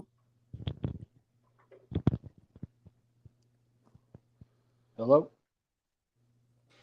Yeah, we hear you. Oh, okay, you there. Yeah, man. So I just came up here to talk a little boxing with you. I had to eat something real quick. Man, it's I can't lie, man. Watching that fight, like I don't want to. I really don't want to. I really don't want to take away from the victory, but I mean, the way his face got busted up really stood out to me. I've been watching a long time. I watched that Cotto Margarito fight. I remember that I was in my 20s, watching that fight. Yes, And sir. man, he was. I couldn't believe what I was watching when I saw how bad he was getting busted up in the I'm face. telling you. And I had that same feeling in this fight. And I really don't want to go down that road. I think we just got to say, that the boxing saying, protect yourself at all times, man. It really does mean in and out of the ring. You got to watch everything. Yeah. But Really, when but the thing was, I'm looking Let at him finish, bro. yeah, but I don't want to I really don't want to go down that road. I hope that everything was done properly. And I look forward to watching the rematch, man. I mean, guys can come back. Pacquiao lost that first fight to Morales. He came back and won the second one. I think you already mentioned Lennox Lewis with Oliver McCall and That with was a good Hakeem one. Rockman. Yeah, that Yep. was a good one. In That was a fact, good one. in the rematch against Rockman, he came back and knocked him out a round earlier than what he got knocked out in South Africa. Facts. So, and I remember that. I remember laying back and watching that. I was in college at the time. So, uh, that's it was a tough one to watch, man. But that's part of boxing. We've been there before. To be honest with you, the most shocked that I ever been was when I watched Roy Jones get knocked out by Tarver. Yes, Yeah, sir. that was my Because, big one right there. That was my biggest one, Roy versus Tarver. yeah, yeah, After I lived through that, I could live through any other fight. right. That's Not exactly me. what I said. The Not me. same thing. And if hey, you remember up when in the live broadcast, like when the punch was thrown, you didn't really like they had a bad angle. You didn't really see it coming. And then you heard, oh, and I was like, and then my friend that was next to me, we were at his place. He was like, oh shit. And then I was like, oh, I gotta see this replay. What happened? And then when I saw the replay, I was like, damn. I was stunned. I never thought I would see a day when. But then again, I was really surprised in the first fight because Roy was dead tired in that fight. But Roy but fought off this, heart that first fight. That was all heart. But yeah, see, absolutely. I still don't like Tarver. You feel me? I felt like Tarver cheated Roy Jones in that fight though. Nah, you see that saying nah, but you see how many times that nigga popped dirty, bro. I mean, what was similar up in both those fights is that Tarver was not allowing Roy to move him off his position, and that's what I was saying. If you saw in the chat, I said, Errol's gonna have to get Bud's feet moving because he planted his feet and he was just teeing off, and he Yeah. was landing everything, and his feet weren't really, he was planted. What Errol's really good at is when he starts hitting guys, they start to move because they're like, I'm not gonna sit here and let this guy punch me. But let's forget about all the extra stuff that we suspect. Um, Bud was sitting there and like, okay, throw your stuff. I don't care, and I'm gonna land mine, just like he did when Errol had him in the corner. Errol was teeing off. He You threw that didn't. uppercut. Yeah, did he look like he was ready? Like he was trying to move? He was very comfortable. He said, "Oh, I'm just gonna sit here and wait and land my punch." And I think like Errol could benefit from maybe watching a little. Believe it or not, he could watch a little bit of Tarver because one thing Tarver was good about, he was defense first for sure, and he was all about landing his big punch. And he was good at anticipating Roy, especially Roy, because he was a counterpuncher, natural counterpuncher with the speed, and he knew he was fast, but he found his space and he stood there. We know Errol can do that. We seen him do it against Danny Garcia. But in this fight, obviously, like he was hurt, and you can see he was just going off his instinct, and his Yeah, but instinct. you know something? One thing about Tarver, you see how many times he got popped with PEDs. And I Yeah, know the yeah, times he got caught wasn't the first time. So, you know, how much of that was PEDs and how much of that was him? yeah. Well, I'm looking at it from the like I'm setting that aside and just looking at it from a like just analyzing what he actually did. Like, yeah, that Thank you. could that could Thank that you. could add what you're saying with the PEDs is right. It could add to his punch and it could add to his stamina and things like that, or allow him to train more. That's part of it. But also there's the side of the technical aspect. So and it's not like Tarver didn't lose fights. He lost fights. Yeah, And Bernard Hopkins. yeah, yeah, Yes, sir. right, yeah. Yes, sir. And I Yes, and sir. I think for sure Errol can come back and win this fight, but it depends on what type of condition he's in. I don't know. Hey, what's your name, brother? Bole. Salute. Hold on, let me do Bole. this real quick. Key Alexandra, salute. King, keep grinding, keep up the great work. Appreciate that, Princess. Won't you hop on up here, Key, and give us that good box of knowledge that you be doing? Yeah, upper. What? Won't you never give me no props, man? What do you mean, bro? The fuck? Yeah, That's you my boy. wilded Up out, my man. boy. Come Up my boy. on. What the hell is he talking about? Marquis, salute, King, salute. This nigga tripping now, bro. What the... so, so from what I hear, upper echelon, you're excited about the rematch. You want the rematch, right? Like you would like to Hell see it. yeah, because Yeah. you remember how Bud looked when he first got the 140, right? Remember, Bud had to adjust to that weight. He had to adjust to the weight of 147. You know, he was smaller. You know, his body wasn't ready for it. But you know, at 140, 54, you know, Bud's gonna have to have that period of adjusting again. And this is more weight that's gonna be on Bud. So you know, his speed might be a little bit lower. He might not be as quick and fast as he was at 140. Well, of course, he's not gonna be as fast as he was at 147 because he got extra weight. And see, Earl, he was only able to use part of his muscles because he was weight. Like that's why they have weight classes for a reason. Because people talk about people weight bullying, but when you have to crunch down to a smaller weight, you're much weaker. You don't get to use all of your muscles. Like Bud, he's for that weight class, so he gets to use 100% of his muscle power potential. Earl could probably use about 40 to 50% of his muscles potential because he has to get that weight down. And you know, once you starve your muscles, it takes a while to get them back up. But Right. that's why Bud was able to put on at least 5 pounds of he was able to put on at least 5 pounds of muscle. That's why he had such a hard weight cut. Because Bud walks around like a right 160. But he don't have no extra fat and none of that right there. So he was cutting fluid and he didn't have much fluid to cut. That's why his weight cut was so hard because he added muscle and muscle is heavier than fat. So you know he was brawling. Up, can I ask you a question? Go ahead. You see what I'm talking about? What? I Almost, said, go ahead. no. I was just saying, well, which wasn't me leading to an argument. I was just saying this is the first time I ever seen where so many people was like, even at Roy's worst, or Lennox when he got knocked out, or Mike Tyson. This is the first fight I've heard of in which Stephen A. Smith begged Bud not to fight Errol for another year.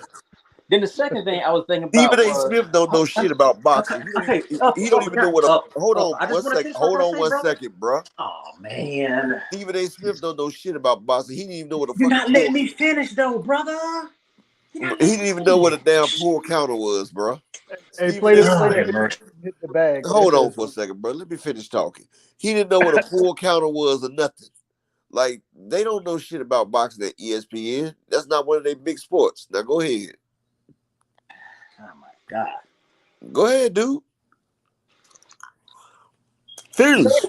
anyway, what I was gonna say, leading up to that, you want to stay on Stephen A. Smith. What I was gonna say was that I also believe, like every now and again, it may not happen a lot, but every now and again, you're gonna have one boxer who just has the number of the other boxer. I think about how Holyfield had Mike Tyson's number. Tyson just had no answers. I just think that some boxers are just built. I, if they did 154, I see Errol doing a little bit better. But just as sure as I'm sitting here, he lose again. Just as sure as I'm sitting here. I mean, it's not even nothing to talk about. Hey, upper echelon. Can I ask you? Since you're somewhat closer to the situation, have you ever You better hurry up. He'll cut you off. Man, no shut up, dog. no have you ever seen Errol's face swell up like that before? Like in No, the never. amateur or pro? Like I know I've seen the pro fights, but I haven't seen all of his Yeah. amateur. What about the amateur I've fight? seen his face swell up from four Sean Porter headbutts, but not like that.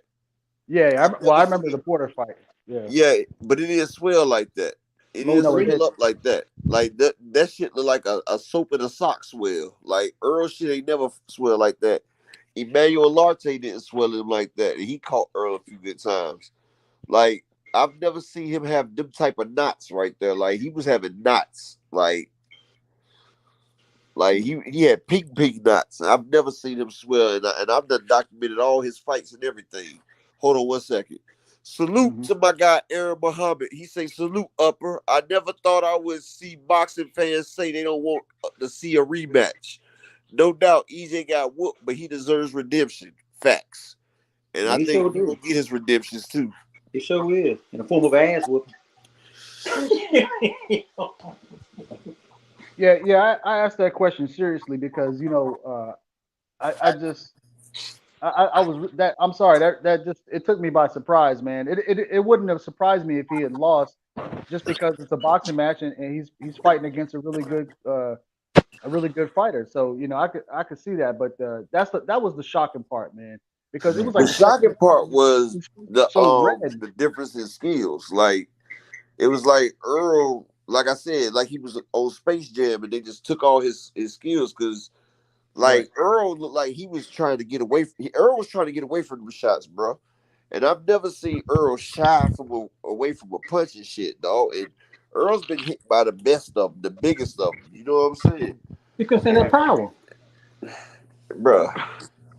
Yeah, I would suggest, for people listening, man, go back if you don't remember and go watch Cotto Margarito one and Mm-hmm. understand who Cotto was. Cotto moves a lot similar to Errol in Earl. terms of he likes to come forward. Like he's an action fighter and he Mm-hmm. comes forward and he's gonna Mm-hmm. fight you. That's who he was. But in that fight, Mm-hmm. things started to change, man. And I'm just saying, like I'm not accusing anybody anything, but it's just it's still glaring, Look, I went back and watched the Cotto Margarito fight, right? And Cotto acted just like Spence. Well, Spence acted like Cotto, for real. Like them shots was doing major damage, dog. Like hmm he hit that man in the mouth and busted that shit up. I'm like, what the fuck? Like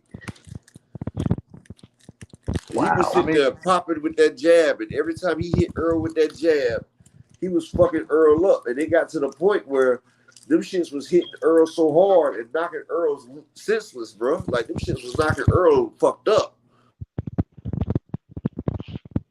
yeah, yeah. I mean, it was a performance for me that was really, man. The first thing that came to mind at first I thought about Floyd Gotti, but I think it was more Floyd Oh yeah, Corral. yeah.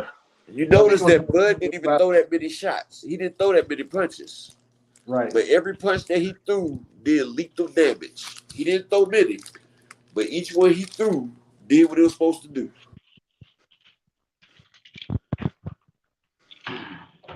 Oh, so upper. You're not suspicious of him. Is that what you're saying? I'm not saying, look, I'm not trying to put that on nobody, but I'm just saying the shit is weird. It's weird. I'm just saying that. I ain't trying to throw no dispersion on the fight, but I've never seen Earl get hit like that. Like that damn shot at the back of the head. That shit right there took Earl out. Right there at the ear. And Equilibrium. Earl still couldn't recover from that shot. But it's crazy though that Bud done fought all these people, and he's never busted up nobody the way he busted up Earl. Like, never. And Earl's his best competition, and he busted Earl up like Earl was his shit, dog. You know what I He think it didn't bust was? up E Machine like that. He didn't bust up Amir Khan's chin strap. Amir Khan's chinny ass didn't even get busted up like this. Well, he weak anyway. He couldn't take but a couple licks. I mean, he got That's a, spaghetti legs. that you proving my point. But what I was gonna Bud say, did Earl like this. I think, in my opinion, I think what it came from was Bud had heard all the criticism. He fought tomato cans. He ain't fought nobody. He's ingesting all of this, and I just think on that night he decided he was gonna be perfect. He was gonna be flawless, and he was gonna smash Errol Spence dead smack in front of your face just so he could say, "Now what?" I think he ingested all of that. I really do. I really do. Man, he was snack stroll, bro. He punished that motherfucker. He punished his ass for you, for people like you, people like you. He didn't punish for me Damn, because he I ain't getting the damn money. You the one went on a Bud campaign. And I did that as soon as he sat there and bullshitted for the fight. Now, see, if Bud knew he was gonna be able to do all this to Earl, why he kept not wanting to fight? I don't understand when you say he didn't want to fight. I don't recall none of that. If Earl didn't agree to all this egregious shit that he was asking for, then it wouldn't have been a fight. Earl had to go above and beyond A-side duties to make this fight with Bud. Okay, he did. But why is that such a big deal if they agreed to everything? Why is that such a big deal? If Because those two grown A-side men shouldn't have to agree to all that shit, dude. That's why they have A-side and B-sides for a fucking reason, dude. But they agreed to it. Yeah, because Bud was Okay. going to threaten to walk. Okay, so they got the deal done. No, Earl got the deal done. Okay, so the fight happened though, right? Because of Earl. Okay, so the fight happened though, but the fight did happen. See, y'all always forget how the fight happens. Y'all always forget how the fight happens. Hater for real. You a Bud hater to your heart. I'm not no Bud hater. I told yes, you. You are. Bro, Yes, if you I'm are. a Bud hater, now I sit up here and say that the motherfucker cheated. I haven't said that not once. But like I said, You moving in that direction, bro. Shut up while I'm talking, bro. Damn. We have to damn. I'm a grown. You don't be telling me to shut up, Upper. You just talking about respect last week. Now, come on, don't do that. You told me last week some. Shut up. Now we just sat there and told. We just sat there and said that. Look, Earl made the fight. All this other shit is irrelevant, bro. We're not gonna keep changing the goalposts and all that shit right there. Earl is the reason we got this fight. Bud was threatening to walk away from a coin toss. That's not somebody that wants to fight. Earl sat there and did all the fucking heavy lifting. He sat there and fought all the champions. So you can't sit there and say Bud wanted to fight. The man was gonna walk away. The man, Earl, sold over a million worth of pay-per-views. Bud didn't even get over 400,000 pay-per-views in all his pay-per-views. And you think you're supposed to get the same money that Earl's supposed to get? No. Everybody was telling him not even to make the fight because this guy's asking for too much. This man wanted to tell Showtime what they can and couldn't do. Like, Earl made the fucking fight. He just said, give this man everything he wanted. This man wanted a coin toss. This man wanted 50-50. This man asked for shit that a damn B-side fighter know he can't do. Okay, Coach Biddy, and hit the link. There it is. What's gonna happen to him? He would have never took the fight, but he took the fight, and the outcome was Bud put it on him. Okay, but Bud didn't make the fight. Earl did. That's all we saying. Yeah, that's fine. But no, I mean that's fine. That's fine. Salute Don Jenkins, the gotcha gamer. Salute, King. Let me drop this link just in case somebody want to get up here. You think if Errol wins the rematch, you think we're going to get a trilogy? Of course, you know he won't win the rematch. It depends on how Errol wins this rematch. If Errol go out there, he won't win. He bust Bud up. Won't happen. He know something was up. And he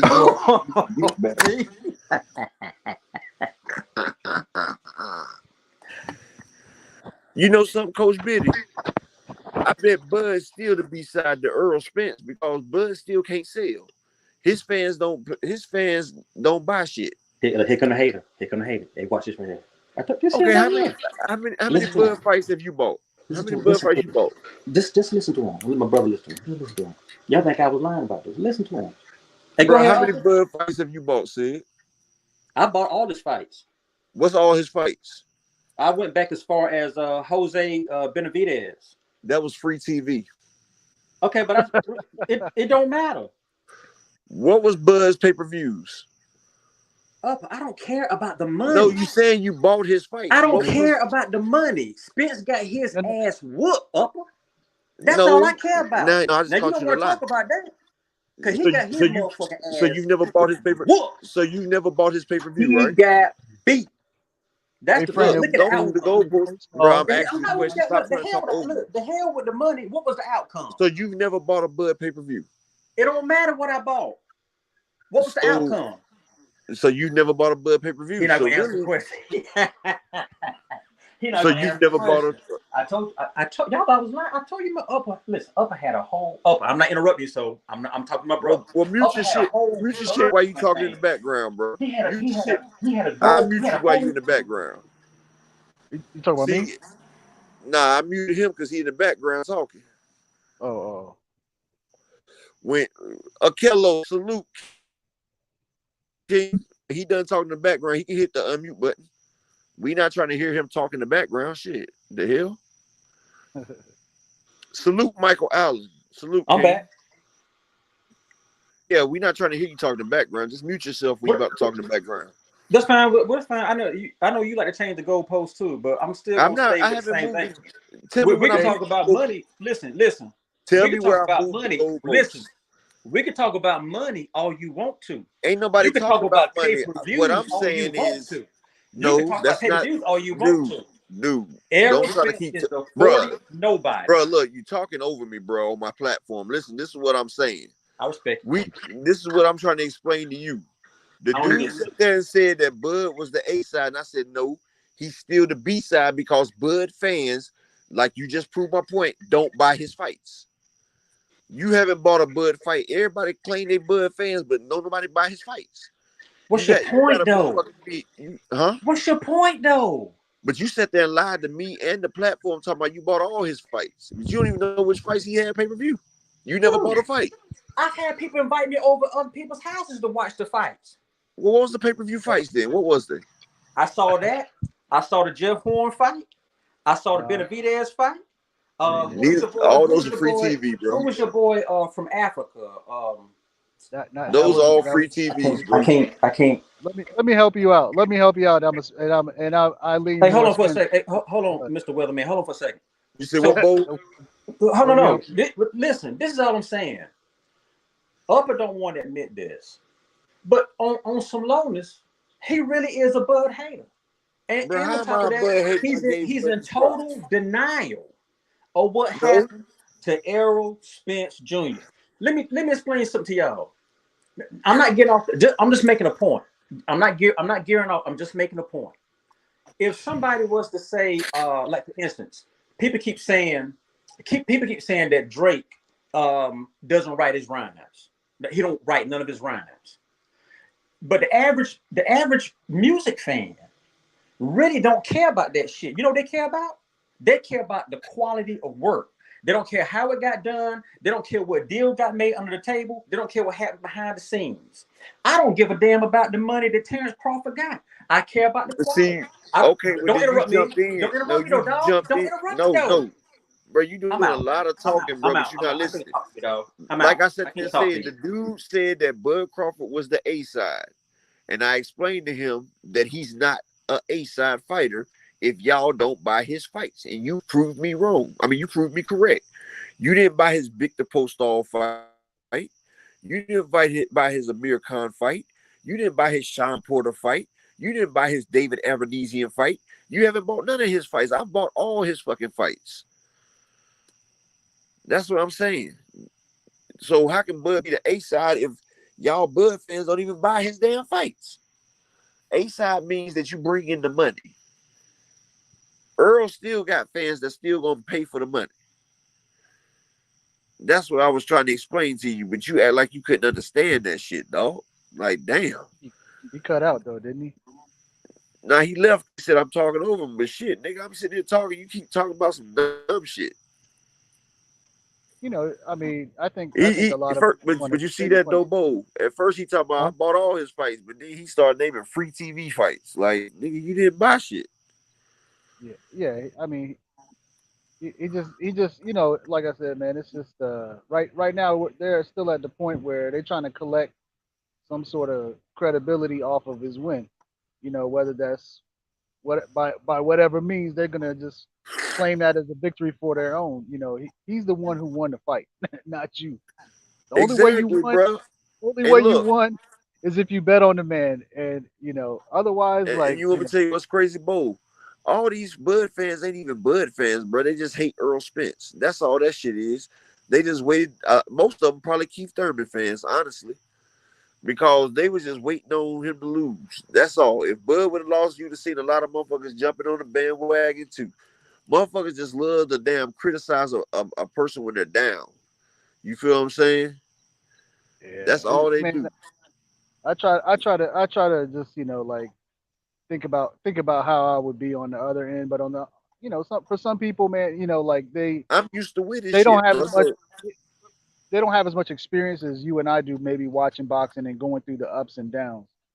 And exactly, like a lot of times for me, man, to be honest with you, I thought, regardless of some of the other stuff that we're talking about, like it was a good event. Obviously, a lot of people seem to be happy, and they went to Vegas, and people bought the pay per view, and they talked boxing. You know, sometimes it's good just to have that attention. Regardless, we'll see what exactly. what this ends up being. So And to see, me, and see, he really got off because he know I caught him in a lie about buying the damn fights. Like Bud fans have so much to fucking say, but ain't spending out one dime on Bud. yeah, that's tough. Hey, Coach Biddy, if you gonna get up here, you gonna have to make it. You gonna have to damn open your mic up, bro. You said no to your mic and your camera. If you don't let them accept your mic, it's not gonna let you on, man.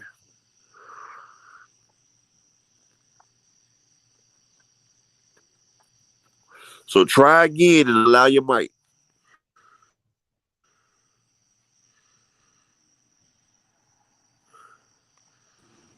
And here go the lovely, beautiful Key Alexandria. Salute, princess. Hey, Upper, salute to the chat, and salute to the panel. So I got a few moments, but I wanted to say something. Well, we have a problem here with optics and perception. Is my mic okay, Upper? Yeah, your mic's fine. Okay. So we have a problem here with optics and perception of what's going on. So the optics and the perception is for Earl is that basically he shouldn't have been in the ring in the first place. What's going on with him? Now we're looking at previous fights and after fights from his accident. And so now we have fake YouTube doctors and everybody over analyzing him and everything. And he's already came out and said no excuses and his head is up like a nosebleed, but people are still just bashing this man, right? So the optics and the perception is that Earl coming into, if there will be a rematch, is basically like Bud is going to be beaten up on a paraplegic. If you let them, like a demented patient, pretty much. Whereas on the flip side, Bud has never had this Salute, type Omega. of, huh? Now I was saying salute to Omega Red. Go ahead. I'm sorry. Okay. So Bud has never had this type of stardom before. Okay. This is very new for him. People that were not buying his fights will be buying his fights. And so what I'm curious to see now moving forward is how will Bud perform in the next fights moving on? Because back then, up until this Earl point, he has something to prove. We all can pretty much agree on that with the performance that he had. Whether it was whatever was involved, whatever happened, at the end of the day, the man put on a performance of a lifetime or of this generation. So Facts. now moving forward, we have to, the eyeglass, the magnifying glass is now on him whether it comes to this rematch, whether he fights Charlo or whoever else he fights, everybody is going to be looking at him now, trying to see is he going to deliver all like he just did. And so, even though, and I've said this before on Upper's channel, in NBA basketball, when it comes to the finals, if there's 5 seconds left, somebody gets fouled and they get two free throws that will tie up the game or put them up by one. Those are the hardest shots to make in basketball because of the Facts. pressure that is on you. So I would like to see how Bud is going to perform in a rematch. So I think it's premature to say, and I've said it too, so I have to get down on myself too, where I said, oh, I don't know if Earl will perform or if Bud is, I think Bud is just too much. But we also have to know that with that pressure, when it comes to optics and perception, that's a mug. That's a lot. That pressure, that's a lot to deal with. So I would like to see moving forward how Bud is going to perform, whether it's for Earl or anyone else. Maybe this moment got too big for him and see what that pressure's like. And I would like to see with Earl being the underdog, because I mean, even though he's going to be the A side moving forward with any fights, I won't be surprised if he's the underdog with other fights because of this performance. And so I would like to see how he dusts himself off to live up to that optics and perception that he once had. And that's all I got. Princess, that was amazing. Y'all give it up for her, man. That was amazing breakdown right there. And salute to my man Dr. Mark in the building. Salute, salute. Yeah, but I feel like at 154, Earl will be much stronger. He won't have to cut as much weight. And like I said, the brain is the last thing that dehydrates, and it's the last thing that rehydrates. And when we seen Earl's face, his face was still shrunken in when he got into that fight. You feel me? And Earl got a first off, fighters lose fights. Floyd Mayweather was an anomaly. When you go out there and you fight the best fighters, it's a chance you're gonna lose when you sit there and fight people that are just as good as you. Like Lennox Lewis, he didn't shy away from battles. Holyfield most definitely didn't. Tyson, he lost a few, but they are still great fighters. Roy Jones lost, he's still a great fighter. But you got people now, they picking and choosing what they want to fight. And Coach Biddy, salute. What you need to talk about? Nah, man, I ain't really come to try to jump on your line or just like combat with you. Nah, I think that when it comes to Errol Spence and Terence Crawford, I used to watch all these YouTube channels before I watched all the YouTube channels, and it was a heavy push for Errol Spence. Errol Spence, and I got to the point where I was like really like Errol Spence is the goods, and Errol Spence is the best welterweight, and just listening to all the different YouTube channels. That's what I thought. So what I did is I just started, I started studying Terence Crawford. One day I'm like, man, let me put this duck on. Let me watch this ducker. Let me watch this chump Terence Crawford. And I started watching his fights. I started watching his fights at 135. I started watching his fights at 140. I started watching his fights at 147. And what I realized is what made me started to choose Terence Crawford. I still like Errol Spence, but what made me start to choose Terence Crawford over Spence is because I just felt like he had more tools. He had more tools in the shed than Earl did. I would watch the Sean Porter fight with Earl. I would watch the Sean Porter fight. I mean, the Ugas and Errol Spence. And what I realized is that a lot of the shots he was throwing, he was just off balance. He'd double the jab up and he'd sit down on the left hook. And if he missed, he'd just be off balance. And then I would compare those to the Terence Crawford fights. And I thought that with Terence Crawford, with him being to like understand distance and being able to counterpunch, I just thought that the two styles, it just wasn't with those two styles, it just wasn't a good fight for Earl. You Now, remember the Terence Crawford versus Jose Benavidez? yeah, I watched that fight. Remember the third round when Jose Benavidez hit Bud in the stomach and he took him up off the ground and hit him again and was catching him? Uh-huh. All right, you remember the Mean Machine? He was in there catching Bud too, right? Even Yep. knocked him down. Yep. If you watched the Earl fights too, you watched when Earl fought Lamont Peterson, right? Yep. You see that he switched stance. He boxed off the back foot and he boxed. And you see on the Mikey Garcia fight, they said he couldn't outbox Mikey, and he outboxed him. Yep. He was in and out. He was on his toes. Yep. He was stabbing him with the jab against one of the best counterpunchers of number 3 pound for pound, for a 4-weight division champion that is a first ballot Hall of Famer. And he made him look like nothing. Coming off the car accident, he fought Danny Garcia. And that's a known counterpuncher, one of the hardest hitting welterweights. Danny Garcia caught Earl twice clean. And Keith Thurman said Danny Garcia is the hardest puncher welterweight out there. And he hits at 975 when they had him hit that machine. Right. So Earl can box. He was in the Olympics. He outboxed Adrian Broner and knocked him out with 16-ounce gloves on. The champ, Adrian Broner. He outboxed Floyd Mayweather, one of the best defensive fighters of this era. He outboxed Floyd Mayweather in his third professional fight. He outboxed him and bruised his eye up. They had to kick him out the camp because he was giving Floyd straight work. Bud Right. Crawford is not Floyd Mayweather in Right. his prime. Right. Now Earl was able to do all that plus go to the Olympics. So Earl got the tools in the tool bag. Earl just said, "I'm just gonna start bulldozing niggas." He sat there and said that. He said, "I'm done with all this boxing shit. I'm just about to bulldoze niggas."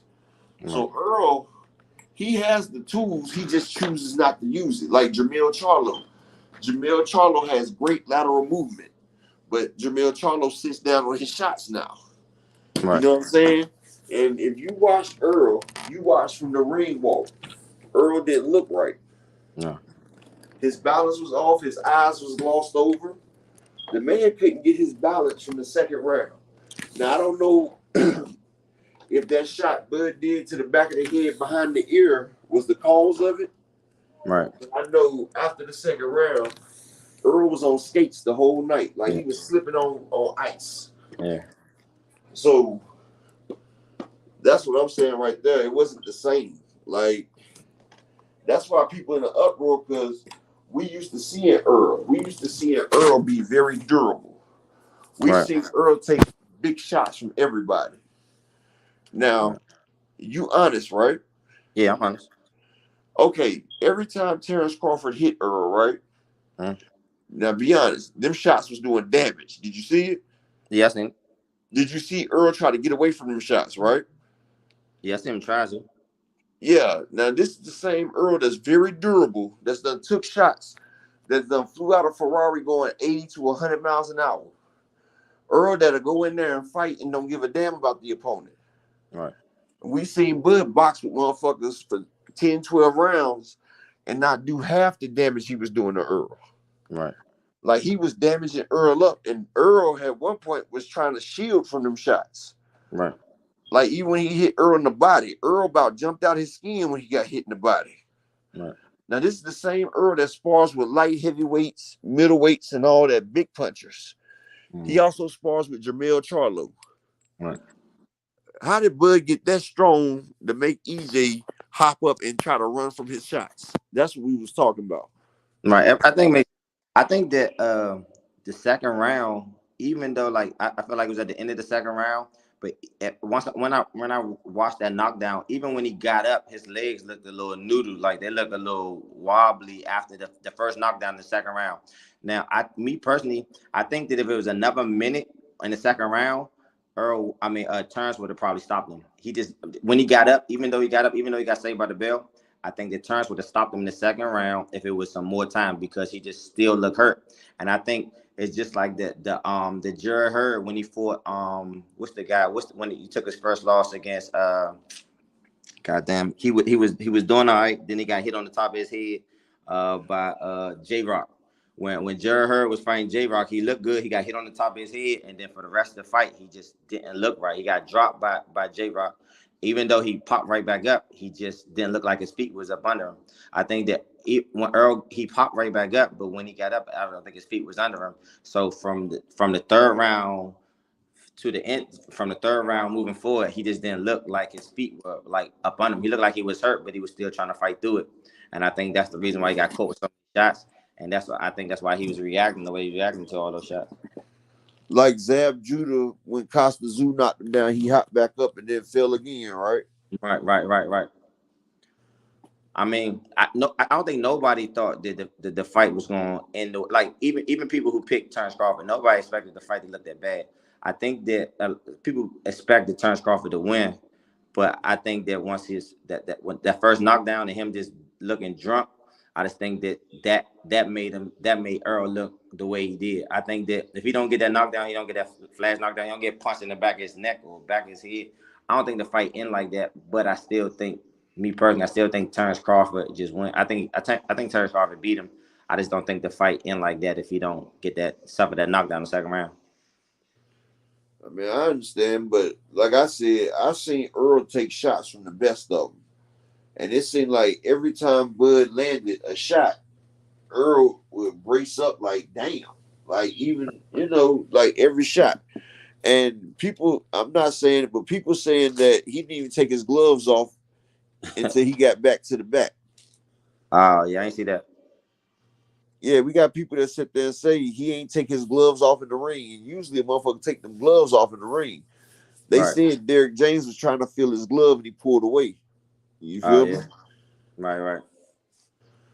Yeah, because I know he had an issue with the Everlast gloves with the Evanesian fight. I mean, so I mean the speculation there because I know the Evanesian fight, his gloves exploded. You know, when he knocked out Evanesian. I When didn't. have you seen a glove explode, bro?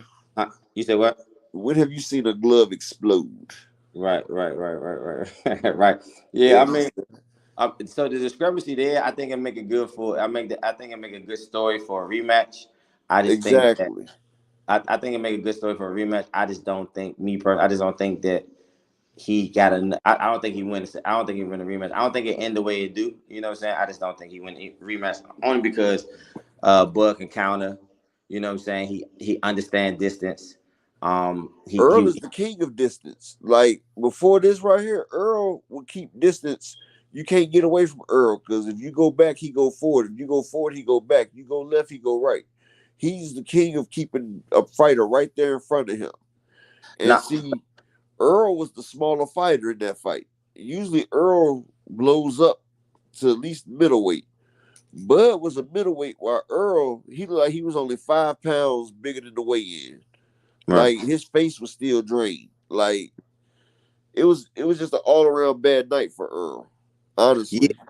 yeah. So you know what I actually compared the two Sean Porter fights. Like I will watch Terrence Crawford versus Sean Porter, and then I watch Errol Spence against Sean Porter. And when I watched Errol Spence fight Sean Porter, they were kind of like wrestling. Like they was in there wrestling. Sean Porter was doing all that wild stuff. You know what I'm saying? But Errol didn't look like that much stronger than Sean Porter. You know what I'm saying? Like there was a tough fight. You know what I'm saying? You know, we don't know what happens if you don't get the knockdown. Maybe a draw, but it was a real He was hard up fight. 8-4 on the other cards. It was just that one dude sat there and gave Sean Porter that shit. Right, But Earl chose he said, I'm gonna go in there and fight Sean Porter fight. Earl could have fought a different fight, right, but he wanted to take Sean Porter's fight from him.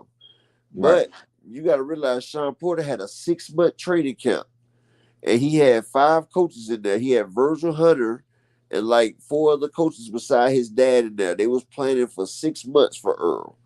When right, he fought Bud, he was halfway out the door. He almost lost the fight for Miller before Bud. After he fought Earl, he took a year off. Almost lost the for Miller. Then he got that $4 million paycheck versus Bud. That's why right, he came back to fight. right. You know what I'm saying? So you really can't compare because Sean Porter even came out and said that he wasn't the same person when he fought Bud. He No, no, wasn't. no. I went. Yeah, I understand that Sean Porter was like on decline. Like I understand, but what I was trying to say is that uh Earl Spence and Sean Porter, like when they fought, you know, Earl didn't seem that much stronger than Sean Porter. You know, even though they fought, Earl didn't seem like really stronger. You know, so it's a tough fight. You know, But Earl had a fat camp. He had to cut 50 pounds. right, that's what I'm saying. But when I He watched didn't this, have strength and conditioning. Now, no, when he's with Blu-ray and he has his strength and conditioning, Earl is a damn monster. No, but what I noticed is that I didn't think I used to think that the Terrence Crawford was small, but when I watched Terrence Crawford fight Sean Porter, he really like manhandled. I think one of the rounds, the second or third round, he picked Sean Porter up and walked him to the ropes. You know what I'm saying? And when I seen that, I noticed that Terrence Crawford was a lot stronger than he looks. You know what I'm saying? He looked real frail, but I think that he's much stronger than he looked. You know what I'm saying? I Yeah, don't he's think strong. I ain't taking it away from him. And plus, you gotta realize Sean Porter was a junior welterweight. He cut down. I mean, he was a junior middleweight. right, See, Bud is coming up, so he gets to use all his muscles. right, Sean Porter and Earl, they gotta cut the weight to get down to 147. So right. they can only use a percentage of their muscles. You feel what I'm Right, saying? Like they can't right, use the full muscles. right, right. Hey, but man, I gotta hop off, man. I appreciate this is my first time ever being on StreamYard. And you know I ain't know I get in, but man, I appreciate it, man. I'm gonna be checking in, man. I'm definitely I think I'm subscribed to you, man, but I'm definitely checking on your content, man. I appreciate the opportunity, man. All right, no problem, bro. No problem. Go ahead and leave a comment in the chat and I'll reach you up, man. I appreciate it, bro. No problem. All right. Yeah, Mike, if Bud looked the same, I'd be wondering what the fuck happened to Bud. Hell yeah. Because, like I said, I like watching the best fight the best at the best. You know what I'm saying? Like, if you're not at your best, then I want to damn know why. Because, shit, I like watching fighters fight at their best. That's just me. I like a good fight. I like a good fight. It's to show who's the top dog, who's the alpha. You know what I'm saying? I like to see the clash and see who is the king of the hill. Like Gary Russell, he came out there and fought Mark Messiah. He beat that man with one arm, and they took it from him. But PBC pulled the top rank on us though, because Isak Cruz lost to Giovanni Cabrera, and I had Giovanni. I was giving everybody Giovanni, and we got robbed. Because I knew Isak Cruz wasn't going to win, just like I knew Cambosos wasn't going to win. Because for Cambosos, all you got to do is move to his right, because he can't defend that side. Like, it's a lot of damn boxers out here that can't motherfucking fight if you go to your right, their left. And Bud don't like it when you do that as well. So Derek James was telling Earl to move in that direction, but Earl said, I can't do it. Earl was fucked up, man. But at 154, we're going to get redemption. We're going to get that get back. Earl going to snap back like a woman in a damn tub full of vinegar. He going to get that snap back. And then we going to see what's up. But like I said, these Bud fans coming from everywhere. Most of them wasn't around before the fight. Now they coming after the fight. Now everybody a Bud fan. Like, where the fuck have y'all been? Like, shit. And then they can't say that they paid for the fight. We just seen one try to lie, talking about he bought all of them. Yeah, TD, he took that shit from Mike Tyson. That shit might have been that ooh wee, and that shit might have had his ass out.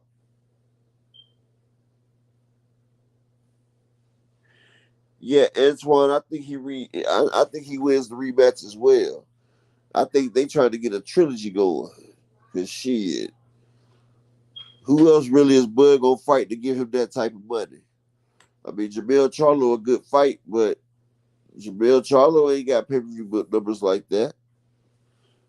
Bud fight Boots. That shit ain't gonna do too much. Like, Boots okay, but his stock fell with that Karen Kukadashian fight. Like, Bud might do 2, maybe 3 versus Boots. He might do about 4 versus Charlo. But with Spence, he know he going over 5. Easy. Because him and Spence, they like S-class warriors. They above A tier. They on the S-class. But right now, Earl's down there on the A right now at 147. But when he get to 154, he gonna be an S-class again. But we don't know what Bud gonna be. Because Bud got to put on extra weight. He's getting older. And the legs will go out quicker. But Bud was able to keep the fight at his pace. He didn't let EJ get started. And that's what I said. If he lets EJ get started, EJ is the juggernaut. He gonna keep running and destroying shit. But to stop the juggernaut, you gotta make sure you catch him standing still. And Bud did that with that ear shot. Behind that ear, he had Earl done for. Like, I had already knew after he hit that shot, I said it's over with. Already. But Bud had a chance to finish off Earl, but he didn't. Oh my God, it's sales in the building. Hold on.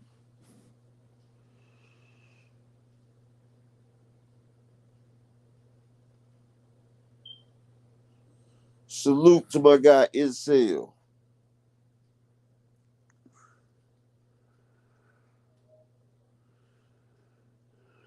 But yeah, gotta see that rematch though.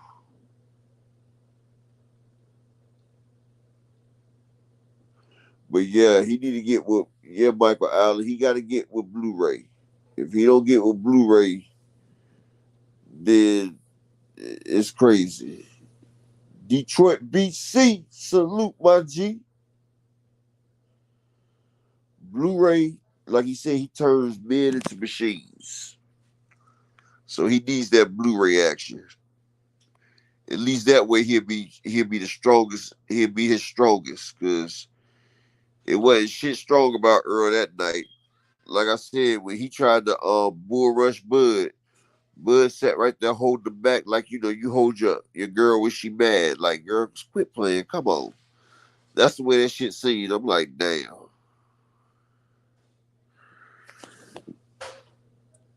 Key, that's a good question.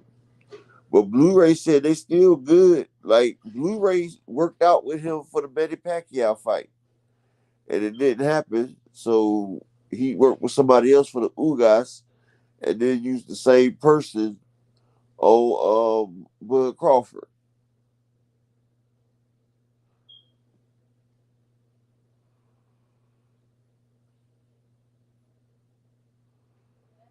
So I don't really know. I don't really know what's wrong with him and Earl. But he need to come on, get this shit together.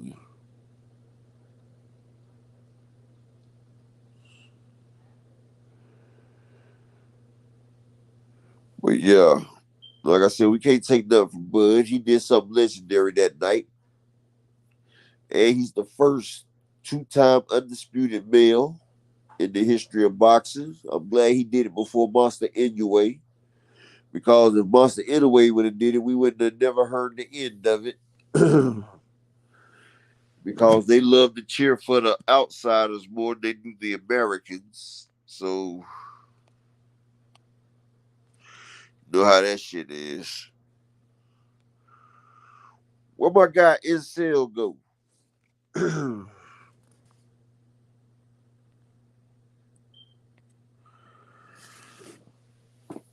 So I guess Incel to dip back out. What's up, Smoking Bud? What it do, homie? Shit, I can't call it. I can't call it. What you think about Earl at 154 versus Bud? I think EJ gonna be a lot stronger, man. Like I said earlier, shit, his days at 147 was numbered, even in the Porter and Mikey Garcia fight. But The shit, fat cats. damn, yeah, man. Like I ain't trying to really fault Keith Thurman, but shit, he stalled the whole damn division when he got injured and was forced to vacate that WBC belt. Sean Porter wanted to fight Ugas. It's mandatory instead of unified. That's the only reason why Earl fought Mikey, bro. People forget that. Because Sean Porter fought, was that Mikey called that nigga out. a week You know, Mikey called out Earl. Like, before? they was calling Mikey the Ninja Killer after he beat Robert Easter. Then he beat Adrian Broner at 142. So, he said Yeah, he see something in Earl. but, And, but and Earl wanted the Mikey was the unified. IBF champion at He was 140. like, You hear me? Mikey was the IBF Mikey gonna be champion at dumb enough to 140. move up. He be. Yeah. Money. Shit fucking up. Yeah, but Mikey was the IBF champion at 140. So Yeah, he active. he beat Lipinets. Yeah, so he activated his mandatory to come up and fight Earl anyway. You know what I'm saying? But people want to convince me that Bud really won the Earl when he moved up. Nah, he could have fought him, but BFTV showed the video where Boback said we took the easy route. Yeah. We took Jeff Horn.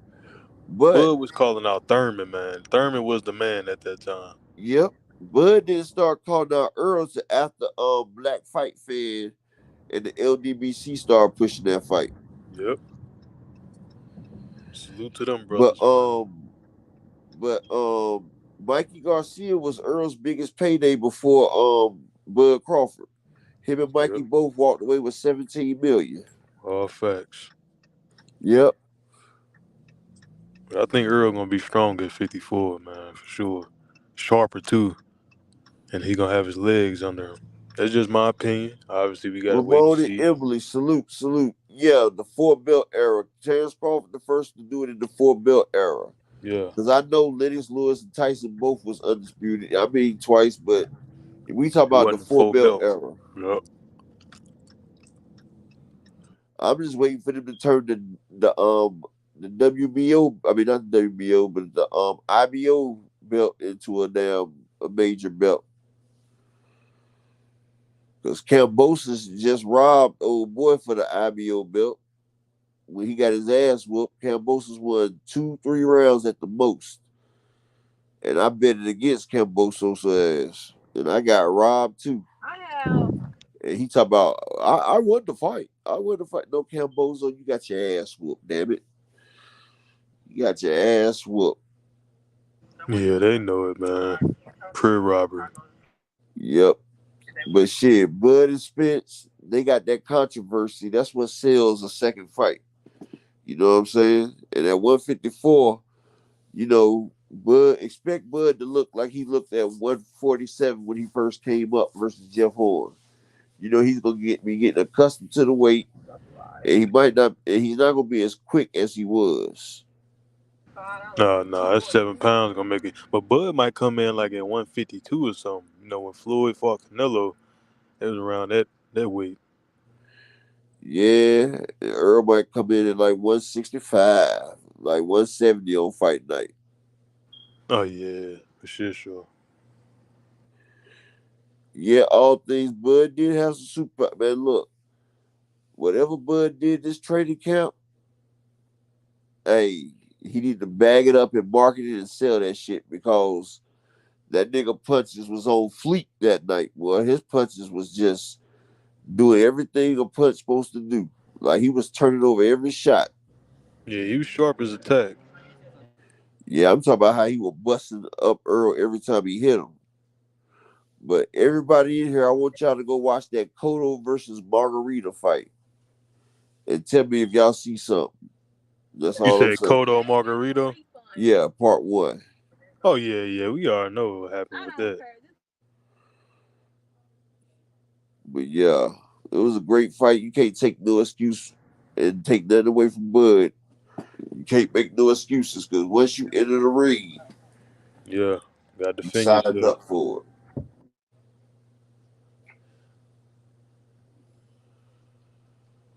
Yeah, that was fucked up how Margarito did Cotto that first fight, dog.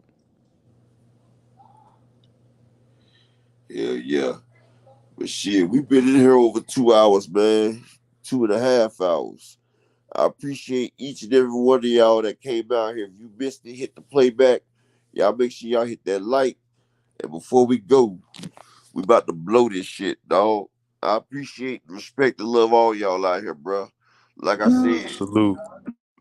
said, this is a family right here, bro. We at the sports bar, enjoying peace and blessings, you know. Everybody out here, we see the same people. We sit here talking and chopping it up. Because this is a spot where we can do it at. And I appreciate each and every one of y'all for coming out and stunting up big for your boy. But let's blow it. They want that smoke, bitch, I got it for 'em. They want that smoke, bitch, I got it for 'em. They want that smoke, you know I blow it. They call me Sunny Monster for a reason. I'm really dripping, leave a nigga bleeding. I get to squeeze and leave a nigga. They want that smoke, bitch, I got it for 'em. They want that smoke, bitch, I got it for 'em. They want that smoke, you know I blow it. They call me Sunny Monster for a reason. I'm really dripping, leave a nigga bleeding. I get to squeeze and leave a nigga bleeding.